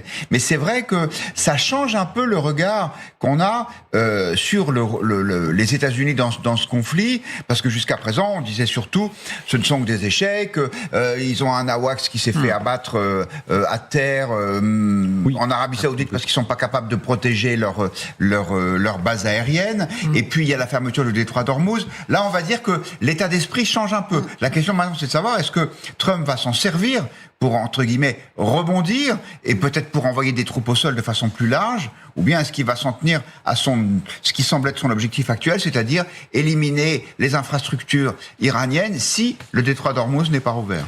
Oui, alors oui, effectivement, un triomphe, non, évidemment que non. C'est le triomphe de la suprématie américaine, et stratégiquement, il fallait sortir cet homme avec cette équipe des Navy Seals, qui, il faut le rappeler aussi, a dans son histoire de quelques scandales et des accusations d'exactions graves, notamment en Afghanistan. Maintenant, effectivement, comme disait Guillaume, qu'est-ce que cela va changer dans l'approche de la direction et de la Maison-Blanche, la direction américaine de la Maison-Blanche? Est-ce que ça va lui permettre de se retirer et de dire, voilà, ça y est, j'ai fait à peu près tout ce qu'il y avait à faire, mais sans avoir fait tomber le régime, ni avoir des résultats complètement ou définitifs en matière de nucléaire. Mais en tout cas, j'ai sauvé cet homme. Après, l'armée américaine a existé avant Donald Trump, et elle existera après lui. Cela et étant, enfin, voilà, ça c'est le résultat d'une technicité. La fierté de Trump, pas due à Trump. Sur un théâtre d'opération où les Américains ont essuyé beaucoup d'échecs. C'est là où ils avaient échoué pour aller chercher les otages en 80, échec de Carter, échec... Voilà. Et écoutez comment Trump se vante d'être dans la série des grandes guerres. Même il fait des références, alors elles ne sont pas toujours heureuses parce que c'est des défaites aussi. Guerre du Vietnam, guerre de Corée, etc. Écoutez-le. Nous avons toutes les cartes. Eux n'en ont aucune. Il est très important que nous mettions ce conflit en perspective. L'implication américaine dans la Première Guerre mondiale a duré 1 an. La Seconde Guerre mondiale a duré 3 ans, 8 mois et 25 jours. La guerre de Corée a duré 3 ans, 1 mois et 2 jours. La guerre du Vietnam a duré 19 ans, 5 mois et 20 jours. L'Irak a duré 8 ans, 8 mois et 28 jours. Nous sommes dans cette opération militaire si puissante, si brillante, contre l'un des pays les plus puissants depuis 32 jours. Je vais vous entendre là-dessus. La revanche, il le dit depuis le début de l'année. Rappelez-vous, son premier, sa carte de vœux de 2026, c'était Gladiator. Hein. La revanche, on va se venger. Ça fait 47 ans que ce régime dit mort à l'Amérique. Et là, il y a une revanche, Noémie Elioua. Mais ce qu'il dit aussi dans ce discours, et je pense que c'est important, c'est qu'au fond, cette guerre n'a pas commencé il y a si longtemps. 5 semaines, ça reste court. Il compare ça à la durée des autres conflits et des autres grandes guerres qui ont existé dans l'histoire des États-Unis. Et effectivement, la guerre du Vietnam, il dit 19 ans. D'autres guerres qui ont duré extrêmement longtemps. Là, ça fait 5 semaines et on sent déjà 37 jours, que les commentateurs sont fatigués parce qu'on est là à commenter chaque seconde qui est en train de se passer. Et les gens en ont déjà ras la casquette et ils considèrent que les États-Unis, finalement, ne font que patiner et que ce régime iranien s'en sort très très bien. Mais c'est très court, 5 semaines, c'est très court. Et c'est ce qu'il est en train d'expliquer par le fait que d'autres guerres ont duré beaucoup plus longtemps et qu'au fond... Dites ça, exprimez ça, parce que je suis les commentaires sur Twitter, il y a évidemment chacun son camp, et il y a au moins 2 camps, il y en a plus en fait, mais il y a au moins 2 camps, et notamment quand vous disiez les Européens qui se bougent... La guerre et les autres. Les Européens... Oui, il y a le galaguérisme et le haliouisme, ça fait au moins... Les deux sont des humanismes. Il faut structurer, il faut synthétiser cette pensée, je l'écrirai quelque part, la diplomatie de la pantoufle. C'est l'idée qu'au fond, la diplomatie doit toujours essayer de trouver un terrain d'entente, quand bien même elle ne fonctionne pas. Donc vous êtes là face à un mur et vous essayez encore de parler face à un mur, et au fond, qu'est-ce qui se passe ? Eh bien, votre ennemi gagne du terrain. Parfois, il faut déposer sa pantoufle et il faut prendre des armes pour se défendre lorsque vous n'avez pas le choix. Bien sûr qu'il faut tenter la diplomatie, mais lorsque la diplomatie ne fonctionne pas, et c'est ce qui s'est passé avec ce régime iranien qui a continué à développer est-ce que là, on est devant une revanche momentanée, en tout cas, contre les pantouflards? Voilà, alors, à propos de pantouflards, puisqu'il a parlé des 19 années de la guerre du Vietnam, rappelons quand même qu'il s'est fait réformer de manière indigne pour ne pas servir sous les drapeaux au Vietnam. Donc il a vraiment beau jeu de parler du Vietnam, Donald Trump. Même s'il arrive avec des bottes parce que le commandant en chef est un planqué, et j'ai lu un tweet aujourd'hui le qualifiant de pire commandant en chef de l'histoire des États-Unis, de notre maître à penser à tous, Michel Goya d'ailleurs. Oui, mais enfin il n'empêche, mauvais ou pas mauvais, là c'est réussi. Oui, effectivement, on peut dire que Donald Trump n'avait pas suffisamment préparé, non pas la première phase de l'opération avec l'élimination des dirigeants, à commencer par l'ayatollah Khamenei, mais n'avait pas suffisamment planifié la durée de cette guerre. Et en ça, il y a eu sans doute une improvisation stratégique. Mais on va dire que là, en l'occurrence, il montre que dans l'action, il y a une exécution qui est nette. Et ça, c'est aussi parce que il y a des instructions qui sont données, qui sont précises et qui sont exécutées correctement. Et ça n'est pas fini. Lisez ce que dit Trump, puisque dimanche, lundi, conférence de presse, et mardi, ultimatum. Mardi en Iran sera le jour des centrales électriques et le jour des ponts. Ouvrez ce foutu détroit, bande de fous furieux, c'est Trump qui parle, ou vous irez en enfer, louange à Allah. Alors ça, c'est assez inhabituel d'invoquer le dieu de la partie adverse, mais c'est arrivé dans l'histoire. Voilà. C'est un peu provocateur. Franchement, c'est dangereux. Oui, c'est dangereux parce qu'il a des alliés dans cette guerre qui sont des alliés qui sont particulièrement religieux. Je pense aux pays du Golfe, par exemple, aux pétromonarchies du Golfe, qui pour l'instant soutiennent plus ou moins cette opération. En tout cas, ils s'opposent pas frontalement au régime iranien, quand bien même ils prennent quand même des missiles et des drones tous les jours. C'est pas forcément négatif dans son esprit. Louange à Allah, c'est une façon de... Pour moi, il y a quelque chose de provocateur quand même dans la bouche de Donald Trump lorsqu'il dit louange à Allah à la fin d'un tweet. C'est pas forcément quelque chose de... Franchement, il y a rien qui empoisonne plus ce conflit, qui est déjà très compliqué, vraiment, que de mettre la religion au milieu. Faut cesser. Quel que soit X, il y a des problèmes politiques et des problèmes sécuritaires. Donc là, franchement, louange à Allah, très bien. Alors donc, mais je trouve ça c'est. Vous aurez noté que Quentin Briand met P 3 petits points en revanche. Il y a une pièce d'Anouilh, je crois, sur la. Vous savez, il parle de la putain respectueuse de Sartre. Et il y a un non-dialogue sur est-ce qu'on met P 3 points, est-ce qu'on dit putain, etc. Il y a une forme d'élégance dans le fait de ne pas dire tout à fait les mots qui sont vulgaires, mais juste un mot. Style SCI, mais bien sûr. Oui, voilà, c'est ça. On reste dans des mocassins bien faits. Non, mais juste un mot, par contre, c'est important. Là, je voudrais rebondir sur ce que vous disiez. Je crois quand même que la question religieuse demeure importante pour comprendre ce régime iranien. C'est une grille de lecture qu'on ne peut pas non plus exclure de nos analyses. Oui, bien sûr, mais non, parce que vous disiez qu'il faut écarter la religion, la question religieuse pour comprendre ce régime iranien, pour comprendre cette idéologie du martyr. Il y a la religion et discours aujourd'hui du président du Parlement, qui est un petit peu aujourd'hui le patron de la diplomatie iranienne, il cite tout le temps le terme de martyr. Il faut comprendre quand même cette idée qui explique aussi la raison pour laquelle ce régime ira au bout, sans doute, de son entreprise, parce qu'il n'a pas peur de mourir. Parce que c'est un régime qui envoie sa population à la mort sans en avoir peur, parce qu'il considère qu'il l'envoie demain au paradis. C'est très important quand même pour comprendre la psychologie de ce régime. Donc on ne peut pas complètement écarter la question religieuse. En réalité, je ne parle pas que du régime iranien. Je parle de tout le monde. C'est-à-dire que dans cette région, il n'y a que du religieux. Je parlais pas du Moi, tout de régime iranien. Mais moi, je parlais de tout le monde. Moi, je parlais des sunnites, des Israéliens, sur de la judéité. Laissons de côté le ton, la réalité de ce qu'il fait, c'est-à-dire les bombardements, notamment le bombardement du pont de Karaj qui a donné le ton de cette campagne. Il dit bien, ce sera le jour des centrales électriques et le jour des ponts. Donc c'est une série de bombardements sur des objectifs civils. Est-ce qu'il peut y avoir une destination militaire d'après vous aussi? Forcément, ce sont des bonnes de logistique. Mais ce qui est le problème, c'est que c'est très mal ressenti par la population iranienne, parce que ça veut dire que le peuple iranien ne compte plus. Enfin, je veux dire, il est même plus mesuré en termes de dommages collatéraux. Et ça, c'est un autre problème, parce que si Trump espérait encore un soutien d'une partie de la population iranienne, ce genre de propos est de nature à leur dire bon, on va continuer à faire le dos rond, surtout on va pas sortir et on va rester à l'abri. Quand on est à l'abri, on peut pas manifester, on peut pas déposer le régime. Donc c'est plutôt un révélateur du fait que probablement le président Trump n'a plus du tout, s'il l'a eu, le désir de changer le régime. Et pourtant, est-ce que ce n'est pas un classique? On rappelait que Clinton aussi, quand Clinton fait bombarder les ponts en Yougoslavie, pendant la Seconde Guerre mondiale, on cassait tous les ponts systématiquement pour empêcher les forces de passer dans un sens ou dans l'autre. Quand vous dites on, que ce soit les Français quand les Allemands sont arrivés et les Américains pour empêcher les Allemands de passer sur les ponts qui étaient restés. Donc c'est un classique. C'est un classique. C'est ce qu'on appelle une coupure. On fait des rivières, une coupure humide. Voilà, humide quand il le militaires de l'armée de terre. Là, c'est plutôt des coupures sèches. Mais bon.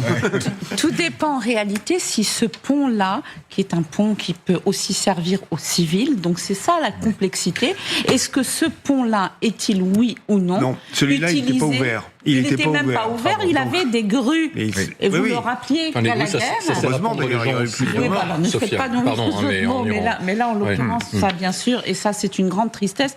Et on a perdu un jeune hier ou avant-hier. Il était pendu, oui. Exactement. Et par parenthèse, Sophia, je glisse juste une source américaine, c'est Reuters toujours qui parle, l'agence Reuters. Les forces américaines ont bombardé, là on parle de nouveau de la région du Pilote proprement dit, ont bombardé toutes les routes avoisinantes pour empêcher les forces iraniennes de se rapprocher. Donc il y a une politique, alors là c'est dans la version réduite, mais politique de destruction des infrastructures. Oui, je comprends la différenciation que fait Sophia Amara entre usage civil et usage militaire, mais il y a rarement des ponts spécialisés pour les militaires et réservés à leur usage. Donc dès lors que ça devient un intérêt tactique, ce qui est intéressant aussi, c'est que ça se fait peut-être dans une perspective de frappe au sol. Parce que c'est à ce moment-là, bien sûr, comme on l'a vu lors de l'exfiltration de ce pilote, c'est là qu'on a besoin de maintenir à distance les troupes terrestres iraniennes. Je passe par Gaëtan Powys, vous êtes toujours avec nous. Gaëtan Powys, vous êtes grand spécialiste de ces sujets-là. À travers vous, je salue toujours la Belgique, parce qu'il y a énormément de gens qui nous regardent, qui regardent LCI en Belgique, et vous êtes absolument belge. D'ailleurs, il y a la fusée lunaire, je ne sais pas si vous pouvez élargir le cadre, parce qu'on voit la fusée Tintin, qui est légèrement au-dessus de vous. Ah, où est-ce que vous l'avez mise? Ah, voilà, elle est là, la fusée Tintin. Et quand on va à l'aéroport de Bruxelles, il y a aussi la fusée. Mettez vos têtes, voilà. Parfait. Celle de Tintin. Et très sérieusement, vous connaissez très bien ces sujets. Est-ce que les Américains ont la capacité de détruire à grande échelle toutes les infrastructures, disons, ferroviaires, ponts, etc., routes principales en Iran?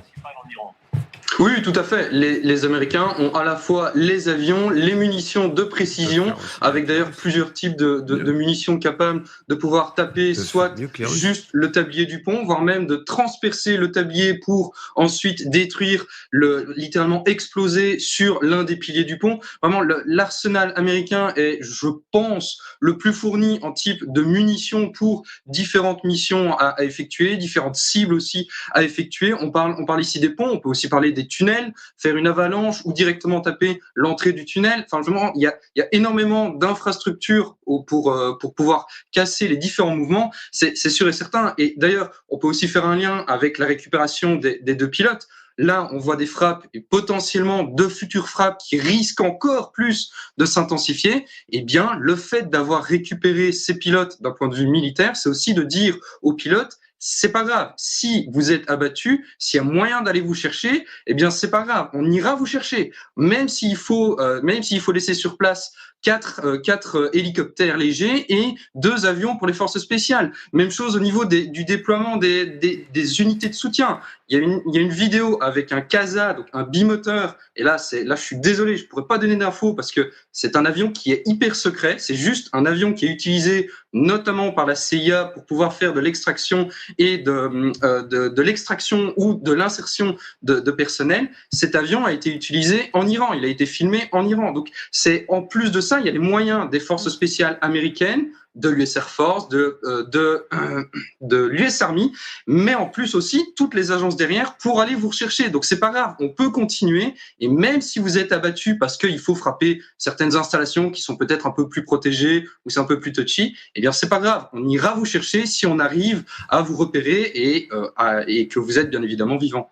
Quelle est la suite des opérations? Merci beaucoup Gaëtan Boïs. Quelle est la suite des opérations? C'est-à-dire c'est la déclaration de la soirée de l'Iran qui dit Trump va mettre le feu à toute la région. Est-ce qu'effectivement il y a un risque là de surenchère où on détruit toujours plus d'infrastructures? Oui, parce que le problème c'est que si Trump s'en prend aux moyens énergétiques de l'Iran, en particulier ses usines de production d'eau également, eh bien, les Iraniens ont répondu qu'ils allaient transformer la rive sud du Golfe, c'est-à-dire les pays arabes, en un enfer vivant. C'est ce qui est la citation qui était là à l'écran. Exactement. Et c'est bien tout le risque qu'on a vu dans cette guerre, dans ce conflit, c'est l'embrasement de l'ensemble du Golfe arabo-persique. Moi, ce qui m'ennuie sur le narratif actuel sur... Pardon. C'est pas Donald Trump qui est en train de. C'est pas Donald Trump qui est en train de mettre un incendie dans la région. C'est pas Donald Trump qui est en train aujourd'hui de régionaliser cette guerre. C'est le régime iranien. C'est certainement pas Donald Trump. D'ailleurs, le premier réflexe du régime iranien lorsqu'il a été attaqué, ça a été justement lui-même d'attaquer les pétromonarchies du Golfe pour embraser la région et pour faire en sorte que ces pays soient eux-mêmes impliqués et que d'une façon ou d'une autre ils puissent peser contre les États-Unis. Ce qui n'est une déclaration pour nourrir vos discussions. Écoutez, c'est le président de la République. Peut-être qu'il faut vraiment prêter attention à ce que vous allez entendre. Emmanuel Macron, en des termes très clairs, pose une des positions. Il y a ceux qui disent intervention, il faut libérer, aider les Iraniens à se libérer. Et dans l'autre camp, la France choisit. Alors on est pour ou contre, mais au moins c'est dit de façon très claire. Elle dit non, à chaque peuple, droit des peuples à disposer d'eux-mêmes, mais aussi nécessité de chaque peuple de se libérer lui-même. Et il dit les interventions de l'extérieur ne marchent pas. C'est une position. Vous allez dire si vous êtes d'accord ou non. Écoutez le président de la République. Je ne crois pas que nous puissions régler la situation uniquement par des bombardements ou des opérations militaires. Regardez ce qui s'est passé avec ce type d'opération en Irak, en Afghanistan, en Libye. Nous n'avons jamais délivré personne. Jamais. Même après 20 ans. Il faut donc respecter la souveraineté des peuples. Si les gens veulent changer de régime, s'ils veulent réagir, se mobiliser, ils peuvent le faire. Voilà, il dit si les peuples veulent se libérer, ils peuvent le faire. Ça veut dire à chaque peuple de, en fait, se libérer lui-même. D'autres diront se débrouiller. Oui, la position, en tout cas, est claire. C'est le débat éternel. Non-ingérence. Sur le devoir ou le droit d'ingérence, en fait. Mais on s'est bien aperçu les 8 et 9 janvier dernier que le peuple iranien, malgré sa volonté de faire tomber le régime, n'était pas capable lui-même d'y arriver en raison tout de même de la force répressive considérable du régime. Rappelons quand même 35 000, 40 000 Donc il faut l'aider. Il faut l'aider. Alors il faut peut-être l'aider d'une autre manière, avec des opérations subversives, avec des opérations de division du régime, avec des opérations vraiment de services de renseignement, des opérations intelligentes, et non pas simplement une compétition de bowling à laquelle on assiste aujourd'hui. Il y a un contraste intéressant entre le côté martial de la déclaration du président de la République, qui est très affirmé comme ça, et le fait que on est complètement en dehors du coup dans ce dossier. Les Américains ne nous préviennent pas. On refuse de faire cette guerre avec eux, ça c'est normal. En revanche, qu'on refuse de les aider quand il y a un avion qui passe, ça je trouve que c'est pas normal parce que ce sont nos alliés, et que quand Emmanuel Macron dit il faut respecter la souveraineté des peuples, mais elle est où la souveraineté du peuple iranien là? Qu'est-ce qu'il croit Emmanuel Macron? C'est pas une social-démocratie scandinave. L'Iran, il y a pas d'élection, les opposants sont pendus, on tire à vue sur la foule quand elle manifeste contre le régime. Donc je trouve que cet argument n'est pas efficace. Autant on peut dire le côté ça ne marche pas.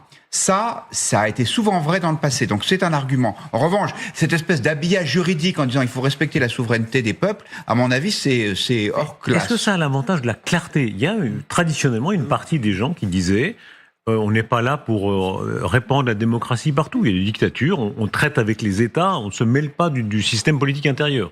C'est froid, mais au moins c'est clair. La souveraineté des peuples, c'est quand même une grande base pour essayer de préserver le concert des nations. Donc, c'est-à-dire reconnaître les nations, reconnaître la manière dont elles ont choisi leur dirigeants, ça c'est efficace. Alors après, moi ce que je reproche surtout à Trump dans son action, c'est que d'avoir dit au peuple iranien, allez-y, on est derrière vous. Non mais lui il fait quelque chose au moins. Non, là, attendez. Quand les Iraniens se sont levés, il les a soutenus par la parole. Bon, évidemment, il n'y avait pas de porte-avions, il n'y avait aucun moyen à côté. Moi, je trouve qu'à ce moment-là, il les a poussés au massacre. Mais c'est un avis tout à fait personnel, qui n'engage bien sûr que moi. Mais voilà, c'était juste un constat. Bon, après, évidemment, quand les porte-avions sont là et quand les forces sont ici... on ne peut pas dire qu'il ne fasse rien, là. Oui, mais un peu tard. Mais Darius, aujourd'hui, d'ailleurs, il n'a absolument aucun mot pour la population iranienne. Il pourrait dire, je bombarde des infrastructures civiles, mais soyez patients. Pas un seul mot à destination des oppositions iraniennes. En fait, ce que je regrette aussi, c'est que souvent, on a une lecture dépassée, on reprend des vieilles grilles de lecture pour les recoller à la réalité. On parle tout le temps de la guerre en Irak, on parle tout le temps de la guerre au Liban. Donc vous êtes en désaccord avec la France. Attendez, on ne parle plus de la guerre en Ukraine. Il y a eu des catastrophes. Il faut le dire, bien sûr.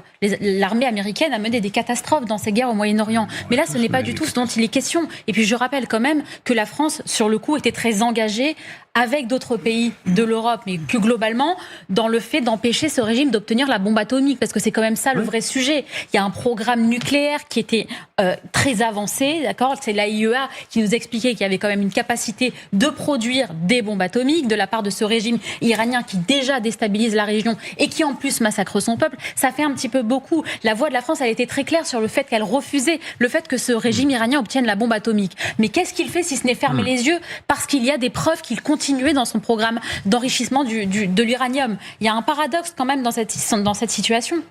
Moi, je fais davantage confiance à Raphaël Mariano Grossi qu'à Bibi et à Trump qui vient de dire ouvrez ce putain de détroit ou alors je vous renvoie à l'âge de pierre.